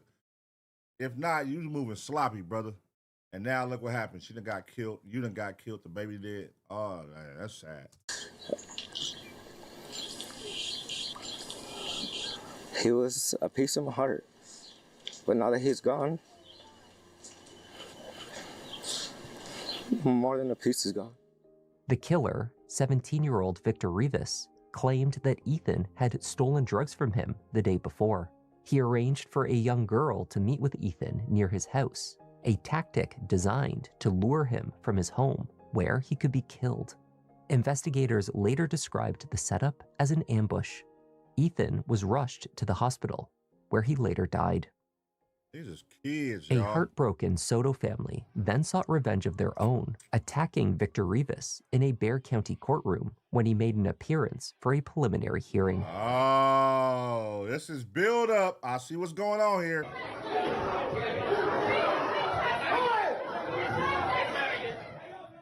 This is build Amongst up. those throwing punches in the courtroom was Matthew Guerra. It was not the first time that Matthew lashed out. In fact, he had a growing criminal record full of offenses, from reckless driving to assault. Indeed, at least one charge pertained to his treatment of And he gang banging. Oh, it's a lot going on. We learning now. Savannah, an assault from 1 year earlier. Despite their history, family members insisted the couple were extremely happy. With the baby coming, they had overcome their troubles and left their previous drama in the past. He definitely didn't hang around the best crowd. Matthew's father confirmed the assault charge involved Savannah and happened last Christmas. But since then, he says they've been a happy couple living together in Leon Valley. They were inseparable. Was it the perfect relationship? No, but she definitely was not a prisoner there. Her and Matthew were both overjoyed and couldn't wait for the Fabian's arrival. Following the discovery of the young couple, investigators returned to their home on Grissom Road. They found it in a different state than officers had just days before. Just inside the door, the cushions for the sofa had been pulled up. The houseplant in the corner of the kitchen had been knocked over. On the counter, where officers had previously found a lit candle, there was now a canister of flour tipped over. What? Oh, so somebody trying to find, oh, nigga, where's that? Where the drugs at, nigga? Where that shit at, nigga? Where's that, nigga? Bah, bah. Now we finna go to your house, nigga, and find it, because we know you sitting on it. You sitting on whatever we know you got. And this was a setup to get it, but you didn't have it with you when you pulled up. So now we gotta go finish the job and go get this shit. Because I already done took y'all life. Now I gotta go get this shit. Oh, okay. I see what's going on here. There appeared to be no effort to tidy it. A vent to an air duct near the ceiling had been removed. More troublesome, in the bedroom, dresser drawers sat open. Savannah's collection of purses, which had hung neatly on the wall, were no longer placed there. The organized closet, containing most of their personal belongings, was now in disarray. There was no sign of forced entry into the home, and it could not be immediately determined what items, if any, were missing from the apartment. However, it was clear to investigators that someone had been in the home between the time that the welfare check had taken place on December 23rd, the day the couple was reported missing, and the time that investigators returned on December 28th, 2 days after they were found. Whoever had entered had been searching for something, either a specific item or perhaps anything of value. This person likely had a key to the unit, such as one taken from the crime scene. All they said his keys was gone. It was no secret that Matthew Guerra had money. He wore a collection of gold-studded jewelry, valued in the thousands. He and Savannah often boasted about their good fortune on social media. While Savannah held her baby bump, Matthew posed holding stacks of cash. His Instagram and Telegram accounts were even more provocative. Matthew promoted his line of work, selling illegal drugs. Oh my God. Oh my God. These fucking young niggas, man. Just gotta put everything on the goddamn internet. So now you're putting all the drugs, all the money. Clearly, whoever robbed you knew you. And they knew where you stay at. Unless you just an open nigga and let everybody know where you live. But for them to know, all right, nigga, you obviously didn't have what they wanted. So they had to go to your house and find it. And they know where you live at. And they bold enough, like they thirsty enough for one, knowing that you niggas is dead and the police had already went to your house. Now we finna go up in there. But they probably didn't know the police came. But they thirsty. Whoever it is, they thirsty as fuck. Posting montages of his products interspersed with images of his jewelry, alongside his guns. Investigators deduced that the couple had been robbed, stripped of their personal belongings in the car after the murder. Then, their home later entered. Matthew's online boasting had made him and his young family a target for robbery and murder.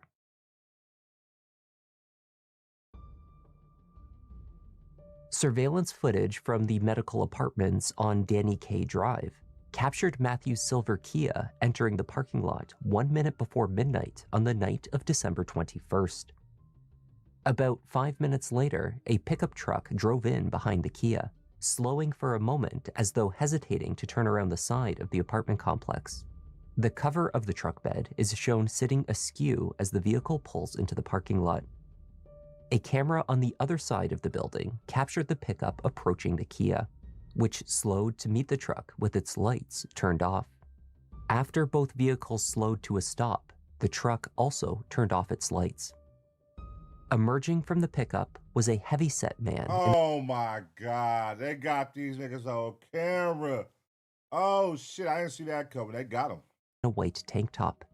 He held a brief exchange with the driver of the Kia before grabbing a towel from the cab of the truck. He appeared to then wipe down some spots on the silver car. Following the exchange, the Kia drove forward in the lot, towards the back corner where it would later be found with Matthew and Savannah inside. The pickup truck followed. The two vehicles remained in the far back of the lot for 3.5 minutes. There are no cameras in the area to capture exactly what occurred over that time frame. When the pickup truck reemerged, the cover to the truck bed had been readjusted and was shown sitting flush to the frame. The truck left the apartment complex. The silver Kia, of course, did not follow. Damn. Cameras at the apartment complex on Danny K were not the only ones with a story to tell about the night of the murder. Matthew and Savannah's apartment complex, just a few miles away, was likewise monitored by a series of security cameras. Cameras everywhere, y'all. This is 2026, man. Don't do crime, man. Don't do crime. At 10:30 p.m. on the night the couple were killed, Matthew was captured making a trip out to the parking lot. He met with individuals who pulled up in a Toyota Corolla, then a Mercedes. He was then captured walking back and into his building. He wore the same tracksuit that he would later be found in. Also visible were his gold rings and chain. Even more insightful was what these cameras captured in the following days. The now familiar pickup truck. It pulled into the complex and parked, too far away to identify the driver in the dark. Yet the implication was clear. The killer had arrived to enter Matthew and Savannah's home, even while friends and family searched for them in desperation. The motion-censored cameras did not record the moment the driver exited the truck, but they did capture the return. Investigators speculated that the driver used Matthew's stolen key to enter the apartment. The likely killer was inside, rifling through the couple's belongings for roughly 40 minutes before returning to their vehicle and leaving the scene. Yeah, they was trying to get some drugs. He probably was flexing too hard, something crazy, a big amount on his IG. They like, oh yeah, I need that.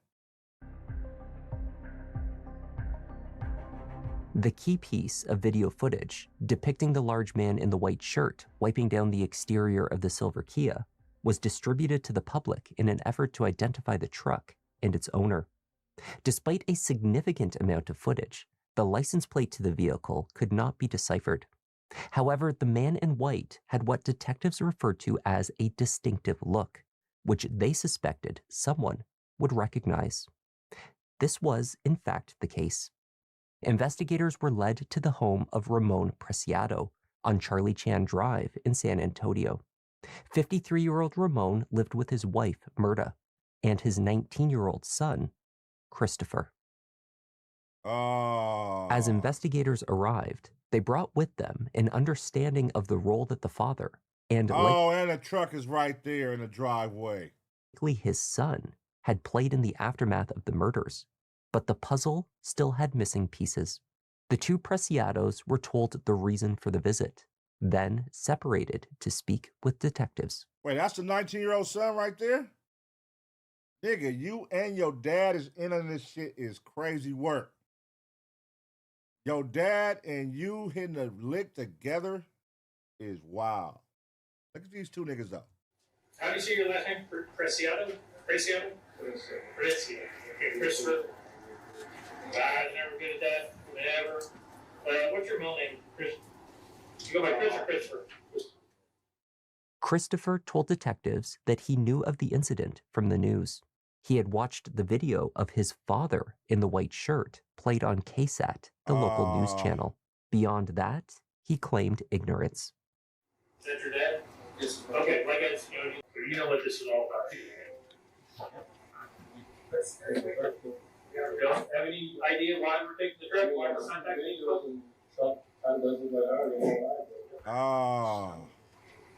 What video are you referencing? KSAT video? The one with the one with the pregnant girl? Or the missing? Okay. Visible to investigators from the front lawn of the house was the home's security cameras. If they were in working order, this footage could fill in some gaps.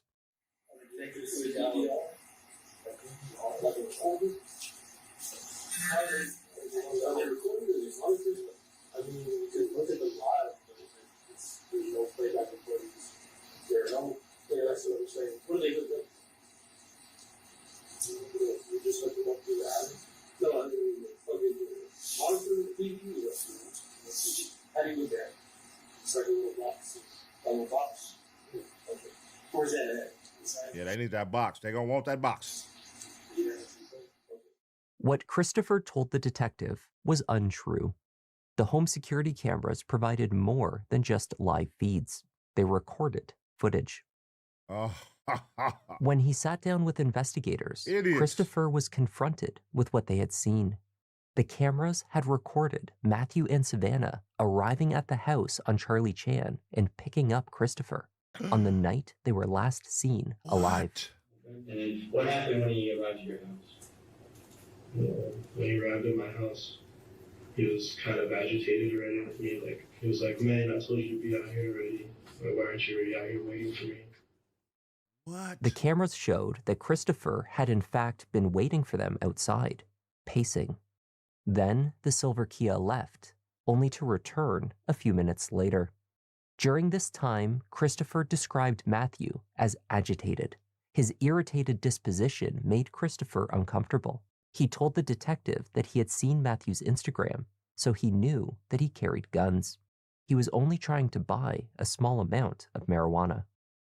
Yeah, so this ain't even his homie, bruh. This ain't even your homie. You just selling to anybody? And then you got your girl in the car, pregnant. Like, why does she got to be in a car with you? Damn. I thought this shit happened at the apartment. Somebody came outside. This nigga drove this shit to the apartments. That's crazy. No, I got in the backseat of his car. Okay. And he was already agitated. He was like, come on, man, just get the fuck in. Just get the fuck in, bro. Come on, hurry up. Let's do this. Get out of here. So I was like, what? It was weird to me because that was the first time he's ever, like, told me to get in his car.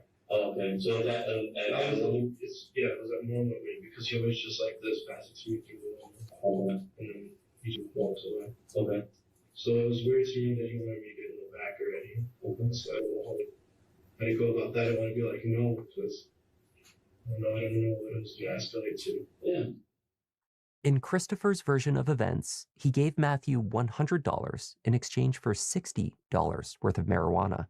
As the transaction was underway, Christopher reached for his cell phone, which was in his pants pocket, a motion that piqued Matthew's apparent paranoia. Christopher claimed the young, rich drug dealer must have been under the influence of something. That would explain his alleged agitation and aggressive reaction to Christopher reaching for his phone. He has like something right here where he has his gun. Yeah. And what he did was he was like already agitated with her, and he was just sitting there, and then all of a sudden he's like, man, bro, you know what? He was like, no, bro, just get the out, bro, just get the out. I was like, what are you talking about? You know, I was kind of confused. He was like, bro, just get the out. And I'm like, why do you want me to get out? And I was like, whatever. I'm just like, I'm gonna take the loss. I don't want to. Huh? So you want to give him money? Yeah, I already given him money. So I was about to get out, but I guess I went like this, like to grab my phone because I wanted to flash because it's dark in the middle of the night. And I'd never been in that car before, so I didn't want to step on anything. So I was just opening the door. When I was about to open the door, I like go like this with my phone. I try to turn the flash on, and then as soon as he does that, he reacts. He goes like this, and he pulls his little gun on me. Okay. I didn't know what to do at that point. What happened next was apparently challenging for Christopher to articulate. Do y'all think he's lying or telling the truth? Who's believing this guy right now? Is he selling his story? Sorry, it's just okay.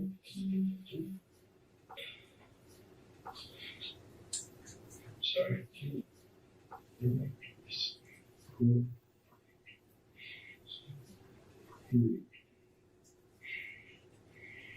he was about to pull it, because he had like that, like he was already like about to like pull it. And as soon as he was just cussing at me, just continuously like, bro, what the f*** are you like reaching for? Like, he just kept asking me that, and I didn't know how to. I was like, so I kind of picked my hands up quick. I was like, bro, like, stop. I had him like this. I was like, bro, stop. Just stop, bro. I just want to go, bro. I don't want to deal with this. After he did that, I could tell he was about to pull it on me. So it was like this pretty much in my face. So I go like that. And then he pulls it. Pulls the trigger? Okay. And then he bring you into the back seat. I'm in the back seat. So he's pointing at you, so it goes off in the back seat. Yes, well, not in the back seat. Like, I push it because I don't want it in my face, like this. So I go like that, and I kind of push it away. And I kind of duck down because I didn't want it to hit me. And he just went like that, and he started yelling, baby. I didn't know he was yelling because I heard my ears were all ringing. In an effort to move Matthew's handgun away from him, Christopher claimed to have pushed the gun away with his open palm while Matthew's finger was on the trigger. A bullet was fired. Savannah, 9 months pregnant with Fabian, was struck. See, here's the thing, motherfucker. We would believe this slightly if you didn't go to the house after the fact. But the fact that you took the keys, you didn't leave them in the car, you took the keys and then went to that man's house means the intent was there. We know what the fuck you doing. This story is cap. Yeah. Subsequent chaos, a second struggle ensued. Somehow, another push of the gun redirected a second, also fatal, shot. This one hit Matthew. And then you push it. I push it, yeah. Right, and then so all of a sudden he's already on the bed. He had already had his finger on the trigger though when it was facing me.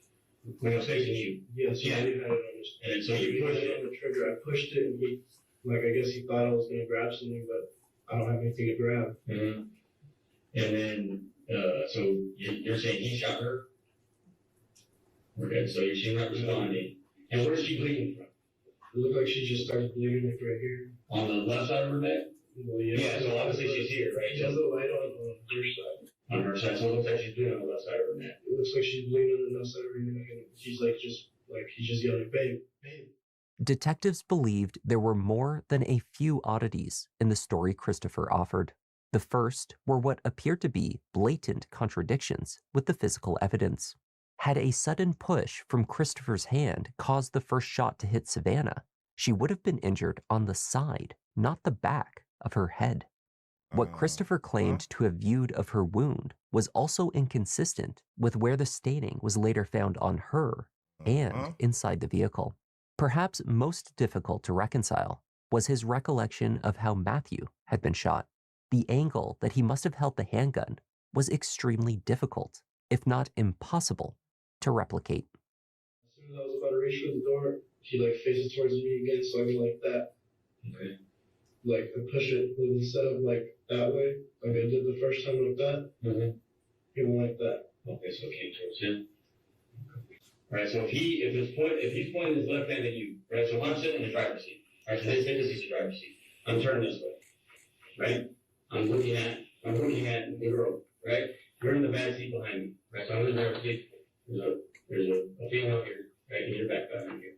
So he's pointing the weapon at you like this. Right? So his hand, it's impossible to get that angle. Right? No matter what you do, if I point it here, you're probably going to hit it. You sure as hell ain't hitting there. And the gun is not coming all the way this way, unless, like I said, unless you grab it and you put it to his head. I didn't even touch his gun. I just kept pushing his hand and pushing it away. Well, the only time I touched it, I guess, was when I went like that. Okay. Where did his gun go? I couldn't tell you. I think whenever it went like that, it kind of went like that and fell in her lap a little. Fell in her lap? So you fell in her, the bottom. In the bottom seat? You didn't take it? Touched it because, I didn't take it because I never touched it. Okay. So you never took the gun? Was the car locked? What do you mean? When you left, did you leave the car locked? This nigga's an idiot, y'all. No. I left it unlocked because I didn't know how else to deal with it. I just parked it, left it. I told my dad, meet me on this side and pick me up. And then Well, you get me first, and then your dad comes up to the car. Yeah, he comes into the car and tries to talk to me, and I'm like, just go over there real quick. He's like, did you steal this? Did you steal this? And I'm like, no, just go over there, just go over there. And that's when I go into the space, and then. That is terrible lying. Terrible lying right there, man. Clearly he didn't think this through. It don't even line up where she got shot. None of this shit makes sense. It don't make sense at all. Christopher minimized the role played by his father, Ramon, insisting that he never looked into the car when he came to collect him on the night of the murders. His father had no idea what had occurred when he picked his son up at the medical apartments that night, Christopher said. The cameras told a different story. The exchange between the two men in the parking lot clearly showed the older man leaning into the vehicle, where Savannah Soto still sat in the passenger seat, the father of her child sprawled out in the back. On January 3rd, 2024, Christopher Preciado, alongside his father, were arrested and charged. Why did you do it? Are you sorry for what happened? Did you know Savannah was 9 months? Did you know she was pregnant? Always fake news. Did you do it? Were you involved? Now, my only question is, what did he see that day on Instagram, or what was the intent of, what was they trying to rob? What did he show, flaunt? Was it the money? Was it a certain drugs amount or something he showed and flexed that he wanted him to bring with him? Because this is definitely some premeditated shit. It's crazy. And your dad was in on it. Dad can't even deny it. Them going to the house after is the deal breaker. Pops could have got out this story if he would have drove right back to the house. That could have been like, all right, Pops wasn't in on it, but Pops was in on it. Let's go.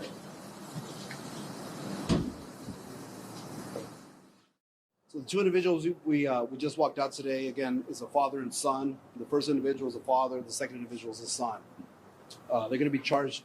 The son's going to be charged this evening with capital murder, and the father's going to be charged with abuse of a corpse. So we do expect more charges to be pending. Speculation surrounding the murders was running rampant online. The release of the parking lot video piqued the interest of internet detectives who dedicated hours to viewing, analyzing, and speculating about the case. So I don't know if you guys are following the case of the missing pregnant teenager out of San Antonio, Texas, Savannah Soto, but there has been some crazy updates in the case. All right, let me know if this is better. Here we go. You guys can see it? Now, I don't know who these three guys are, but a lot of people are thinking that one of them is the boyfriend of that one chick who was talking all that crap about Savannah on her Instagram and then her TikTok. There was a lot of misinformation out there. These two individuals are the only suspects that we were looking for. They were arrested. There were many names being thrown around on the internet. Those people had nothing to do with this. We vetted them and everything. They didn't have anything to do with these murders. One central topic of interest online was the moment in the parking lot video when the towel used by Ramon to wipe down the car seems to appear on the seat in the cab of the truck, as though thrown to him from a passenger. A third person must have been present. Indeed, 7 days following the first arrests. Oh, wow. Don't tell me the mom was in on it too. Ain't no way. If the mama was in on this shit too, that'd be crazy. Investigators made a third. The cameras at the Preciado home revealed that shortly after Christopher left in the Kia with Matthew and Savannah, Ramon Preciado was captured heading towards his pickup. His wife, Myrta, was right behind him. Oh!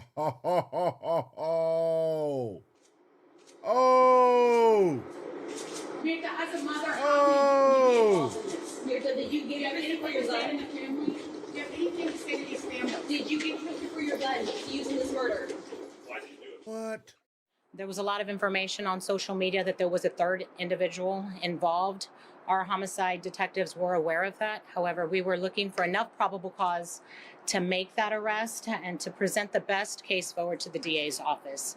Today, that happened. They were able to develop enough evidence to charge 47-year-old Mirta Romanos. She is believed to be, I'm not sure exactly what the relationship is, but maybe a stepmother to Christopher, 19-year-old Christopher.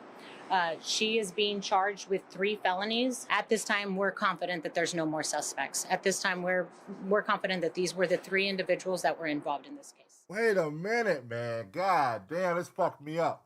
So, now,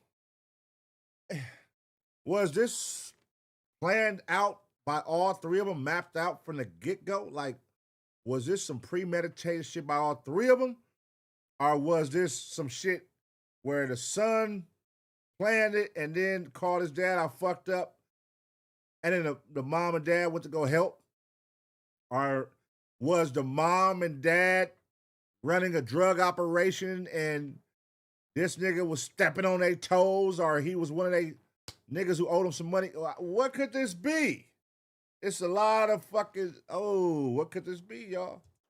Though Christopher continued to argue self-defense, his claims were growing more dubious as evidence accumulated. The murder weapon, a .380 caliber handgun, which he claimed was Matthew's, was found in his house inside of a locked closet in his parents' room. Officers gained access only after threatening to pull the door from its hinges, at which time Mirta miraculously produced the ostensibly missing key. How cooperative was she? I know there was a search warrant that was issued a few days ago. There was a search warrant, so they had the authority to go into that home. Today, I don't believe she said much. They matched her weapon to the ballistics? Right, that tampering with evidence, from what we understand, she stated that was her gun. So we do know that that was her weapon. The gun was found loaded with 2 bullets and was stored with a full magazine containing another 5. Exactly 3 bullets were missing, accounting for the 2 fatal shots and the one located near the casing in the silver Kia. The gun was registered to an ex-girlfriend of Ramon Preciado. She told investigators that after they parted ways, her gun had gone missing. What the fuck is going on? This is crazy. Christopher was held in custody in a Bexar County jail on a $1 million bond. His legal team filed multiple motions to have this amount significantly reduced. All attempts were denied. As the state prepared for trial, they further bolstered the case against Christopher. His motive was as anticipated. The state believed that he wanted Matthew's money and was willing to kill him, Savannah, and Fabian to get it. Damn. The day after, a neighbor on Charlie Chan Drive found $160 in cash outside on the driveway of the Preciado house while walking their dog. The crumpled bills were stained in blood. Christopher's messaging history and social media posts were also damning. In the days prior to the murders, his correspondence with an associate named Anthony showed him desperate to arrange the purchase of car parts with funds that he clearly did not have. At one point, he offered 2 rings as collateral. So now he getting off the stolen products for car parts. Man, what? Nigga, so you just committed a murder and you finna take the items stolen from the body and go put them on car parts? You niggas is idiots. One he described as engraved with a 10K and the other with a large ruby. 2 rings matching these descriptions were sold to a local pawn shop by his associate for $300 in the days after the murders. When they were retrieved, investigators confirmed they were Matthew Guerra's. Wow. As Christopher's trial date approached, both parents were released from custody. First Ramon, who after 13.5 months was able to gain release on a reduced $450,000 bond. Wow. 2 murdered people and an unborn child. Anything you want to say about yourself? This is your chance to say your side. Lie Last chance. Nigga, what are we watching right now? This shit is a fucking movie. God damn. What the hell is going on? I got so many goddamn questions, bro. Like, the mom, the dad, what the fuck? This nigga got the ex-girlfriend's gun, and they keeping a gun after they commit the murder. They put it in their mama's room so she knows, because they locked the door and won't let the police search the door even though they got a search warrant. So y'all are all the way in on this shit. How did your son get access to that gun, and why would y'all take it back and put it back in your room after a murder? This is wild. To the shock and confusion of the Guerra and Soto families, Myrta Romanos was also eventually released as well when the charges against her were dismissed. After nearly 2 years, the prosecutor's office sought continuance after continuance, seeking additional time for further investigation. The evidence of her involvement was lacking. Myrta was released in November 2025 after 22 months. How have the last 2 years been? How does it feel to be released from jail? How does it feel the last 2 years? Do you believe Christopher and Ramon are innocent? Do you have anything to say to the victims? How would you feel if you're at home and you see the father and the mother who you deem as being a part of this murder of your child, and, you know, whether it be the baby mama or whether it be the son that got killed, in that fashion? And then you see the parents who assisted their son in killing your kids get out of jail 2 years later. How would you feel? What would you do? Damn, that's crazy. Anything to say to their family? Christopher Preciado stood trial for 3 counts of capital murder in March 2026. The state decided not to pursue the death penalty if convicted. There are no eyewitnesses to this offense. Nobody's going to testify that said they saw Christopher Preciado pull a trigger with any sort of intent or deliberation. Nigga, he went to the house. There's no video evidence of this crime that took place. You're not going to receive any blood spatter evidence that implicates him in this capital murder. There's no DNA evidence that's going to implicate him of capital murder. Lead evidence will show you're not going to find any evidence of fingerprints of any kind that would implicate him in this capital murder. A drug transaction gone wrong where a gun is pulled on him by the drug dealer. A struggle and then chaos when shots are fired after that. The defense team at trial stuck to the story Christopher had presented to detectives upon his arrest. He had not brought a gun with him to the drug deal. The shots had been fired in the midst of a struggle. The deaths were a tragedy, though the result of self-defense. Man, what? He didn't bring a gun with him. It's the gun that the girlfriend already claimed he stole when they broke up with his daddy, and it's locked up in their room. What do you mean? What? While the state described the murders as an execution based on the nature of the injuries, the medical examiner could not testify with 100% certainty what order the shots were fired, nor whether they were intentional or accidental. Indeed, there was gunpowder residue found on both Matthew and Savannah. Results were inconclusive regarding whether either had held or fired a gun, however. Much of the evidence focusing on the cleanup after the crime could be attributed to panic and fear. These actions were taken at the direction of Ramon, not Christopher, argued the defense. Finally, the defense argued that Matthew Guerra's illegal activities, his criminal history, and the risk associated with his lifestyle should make jurors question whether his actions in the car that night led to his death, and that of his young family. His attorneys painted Matthew as an aggressor and their client as a docile loser. Christopher is this 19-year-old stoner gamer who's sitting there. When they picked up his possessions from his room, he has a sweatshirt that says, "Virginity Rocks." It's in the pictures. Can't find it right now, but they showed it to you all. This is the kind of guy that they're saying is a stone cold executioner, to use Miss Albin's word when she started this case, that these people were executed. They're saying that guy is an executioner. Where do y'all stand right now with this? Because I'm like, damn. This is really like some wild shit. Like, you got to be a sick nigga because you only got 3 bullets are missing from the gun. So that means it's a direct shot to her, boom. Direct shot to him, boom. And they found the other bullet on the floor. And then the fact that you tucked the body, threw it in the back seat, nigga, you hopped in the car, went and hit the car, didn't call the police and say nothing. Because that's what you could, like, why you didn't call the police if it was, you know, you should have called the police. Why would you let the body, you know, the bodies be missing and then see it on the news and you don't call in? And then you went to their house.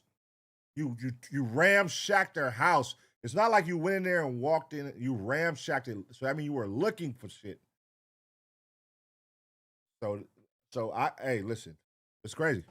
She showed you pictures at the very beginning of Matthew holding a gun. When you look through those Instagrams, which there's a lot of stuff to look through, there's picture of Matthew holding a gun. Matthew holding a long arm, Matthew holding an extended clip. When I was a young prosecutor, I put that kind of guy in jail. And now here, we're calling him a great guy, a family man. He was going to have a baby the next day. They showed you video of Matthew walking in his apartment complex, looking all cool with his track little uniform on or whatever he was wearing. And he's happy as a clam because he just made 2 drug deals on video right in front of God and everyone. He's just walking around like, hey, more money. I don't got to pay taxes on this money.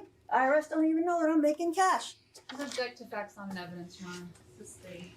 You can infer from looking at that video what he's doing. The Mercedes-Benz, that I'm sure did not live at that apartment complex, and a Toyota, and he's walking out there and then he's walking back in to go pick up his pregnant girlfriend and take her to another drug deal. That's what he's doing. But they want to portray him as this really great family man, this guy who's going to have a baby the next day. Parenting gone wrong? She's mom. Savannah's a mom. Like, she's going to have a baby the next day? They're supposed to be going in a matter of hours, and she makes a decision to go to a drug deal? Does she not watch TV? And we did not shy away from the fact that Matthew dealt drugs to make money. We were not hiding from that. We didn't stand up here and try to paint them as these angelic people who never made mistakes. I think I actually said, you're going to hear they made mistakes. Those were my words. And those you have heard. But that doesn't mean that they deserve what happened to them. That does not justify the execution that this man perpetrated on them. It doesn't. You can see Christopher is not this virginity rocks innocent guy that they want you to think he is. He is a wolf in sheep's clothing. A Violence, big wolf. extreme. Dr. Molina testified Savannah's wound that wasn't necessarily fatal. If somebody would have done something about it, that baby might have been able to be saved. This was extreme. This was violence. This was senseless. It was unnecessary, and it was unjustified. It was selfish. It was monetarily based. Why did you hide the car? Why did you not report it? And then why did you go to their house and ramshack their house? Those 3 things, if I heard the jurors, like if I'm a juror or something, and they said that shit, it would make me raise a red flag. Like, wait a minute, what? Like, you hit the car, you didn't call the police, and you went to his house and ramshacked after? There was no good reason for it. The jury deliberated for just under 2 hours before returning with a unanimous verdict. 2 hours, that was easy. God damn, we know what they picked. Christopher Preciado was found guilty on all 3 counts of capital murder for the deaths of Savannah Soto, Matthew Guerra, and their unborn child, Fabian. These convictions resulted in an automatic sentence of life in prison without the possibility of parole. He took my granddaughter, my great-grandson. You will never see him again, but I'm glad that they found him guilty. And her mother right here, and her father. They cannot talk, but I will. I will talk for my cousin and her boyfriend. You took their unborn son. He didn't even have a chance to live. Ramon Preciado is scheduled to stand trial on May 11th, 2026, on charges of tampering with evidence and abuse of a corpse. Damn. The Soto family have also received justice for the murder of Savannah's younger brother, Ethan. His killer, Victor Rivas, eventually pleaded guilty to the murder and was given a 40-year sentence. What's your message to the Bexar County District Attorney's There's a lot going on in this damn family. Shit. office about keeping momentum on this case? I think that they know what's best to do. You know, I mean, I think they were just as involved as Christopher was, and you know, I think justice should be served when it comes to them too as well, the mom and the dad. Damn, man, what the hell? And that was the tragic case of Savannah Soto, Matthew Guerra, and their unborn son, Fabian. Thank you for joining me. Dang, man, wow. That was a good one. Holy moly, rest in peace to them young teenagers, man, them youngsters, man. Gone too soon, you know. And they tell you as you grow up, you know, what comes with the streets, man. You know? You know what I'm saying? Jail or the graveyard, man. When you live in this life, those are chances you take. Those are chances you take when you live this life. You know what I mean? Well, that life, sorry, not this life. That life. Those are chances you take. And it's sad, man. You know, you see examples over and over, time and time again of what happens, you know, when you dibble and dabble in the streets, man, and the repercussions and what comes with that. You know what I'm saying? But yet and still, it never stops. People will always, you know, step in and take their chances at that lifestyle, you know, dealing drugs. And just look how young, like, you're dealing drugs from your home. Like, you are exposing where you live to people to come pick up drugs, and then you're going on the internet after and showing how much drugs you have in the house, how much money you have in the house. So the hard part is out the way, finding out where you live at. And then when you're drug dealing, 9 times out of 10, you don't care who the person is. You just care if they got money. Okay, cool. Hey, I'm going to send somebody over here. Who? Oh, yeah, how much? You got the money? Come on, I don't give a fuck. And then you're having them pull up to your house. So this is a nigga who don't know you from a can of paint. Just so happened to see you hold up $10,000 and he broke. Nigga, shit. I know how I'm going to get him. I'm going to set his ass up, act like I'm finna buy something. Boom, bam. I know where he live at, so I can take the keys, park the car, take the keys, come back, run up in this shit, find it. You know? Sad situation, man. Sad situation. 2 youngsters gone too soon. Sad, and the baby, the day before she was going to get induced, and 2 days before Christmas. That is crazy, man. But condolences to the family. Let me know what y'all think about this situation. I'm gonna give y'all 2 seconds to smash the like, and as always, get ready for the next reaction.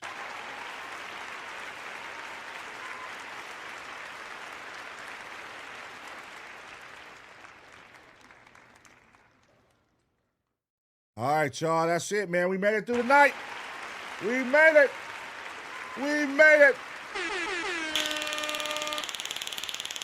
You know what I'm saying?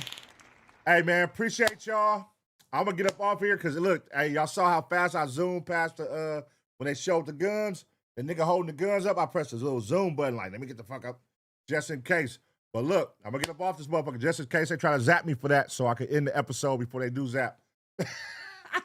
Nigga, I'm spooked, nigga. I'm spooked. I ain't gonna lie to you, man. You feel me? Appreciate all y'all. Shout out to everybody who gifted tonight. Shout out to everybody who joined tonight. Shout out to everybody who sent a super chat.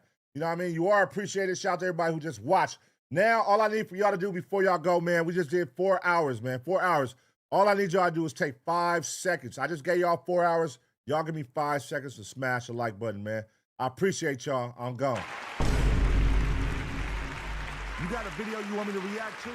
Join the AceBoyPun Discord right now. Scan the QR code on the screen, hit the entertainment tab, click reactions, and drop it in. Super easy. Submit today.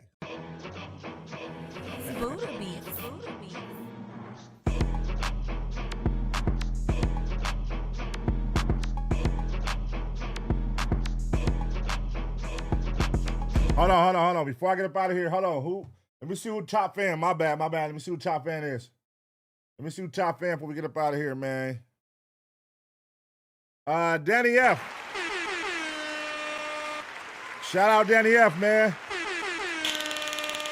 She's our winner for tonight. Danny F, tap in, DM me, AceBoyPun. Danny F, make sure, what's your Instagram? I hope it's the same thing so I know it's you. DM me, all right? I'm gone.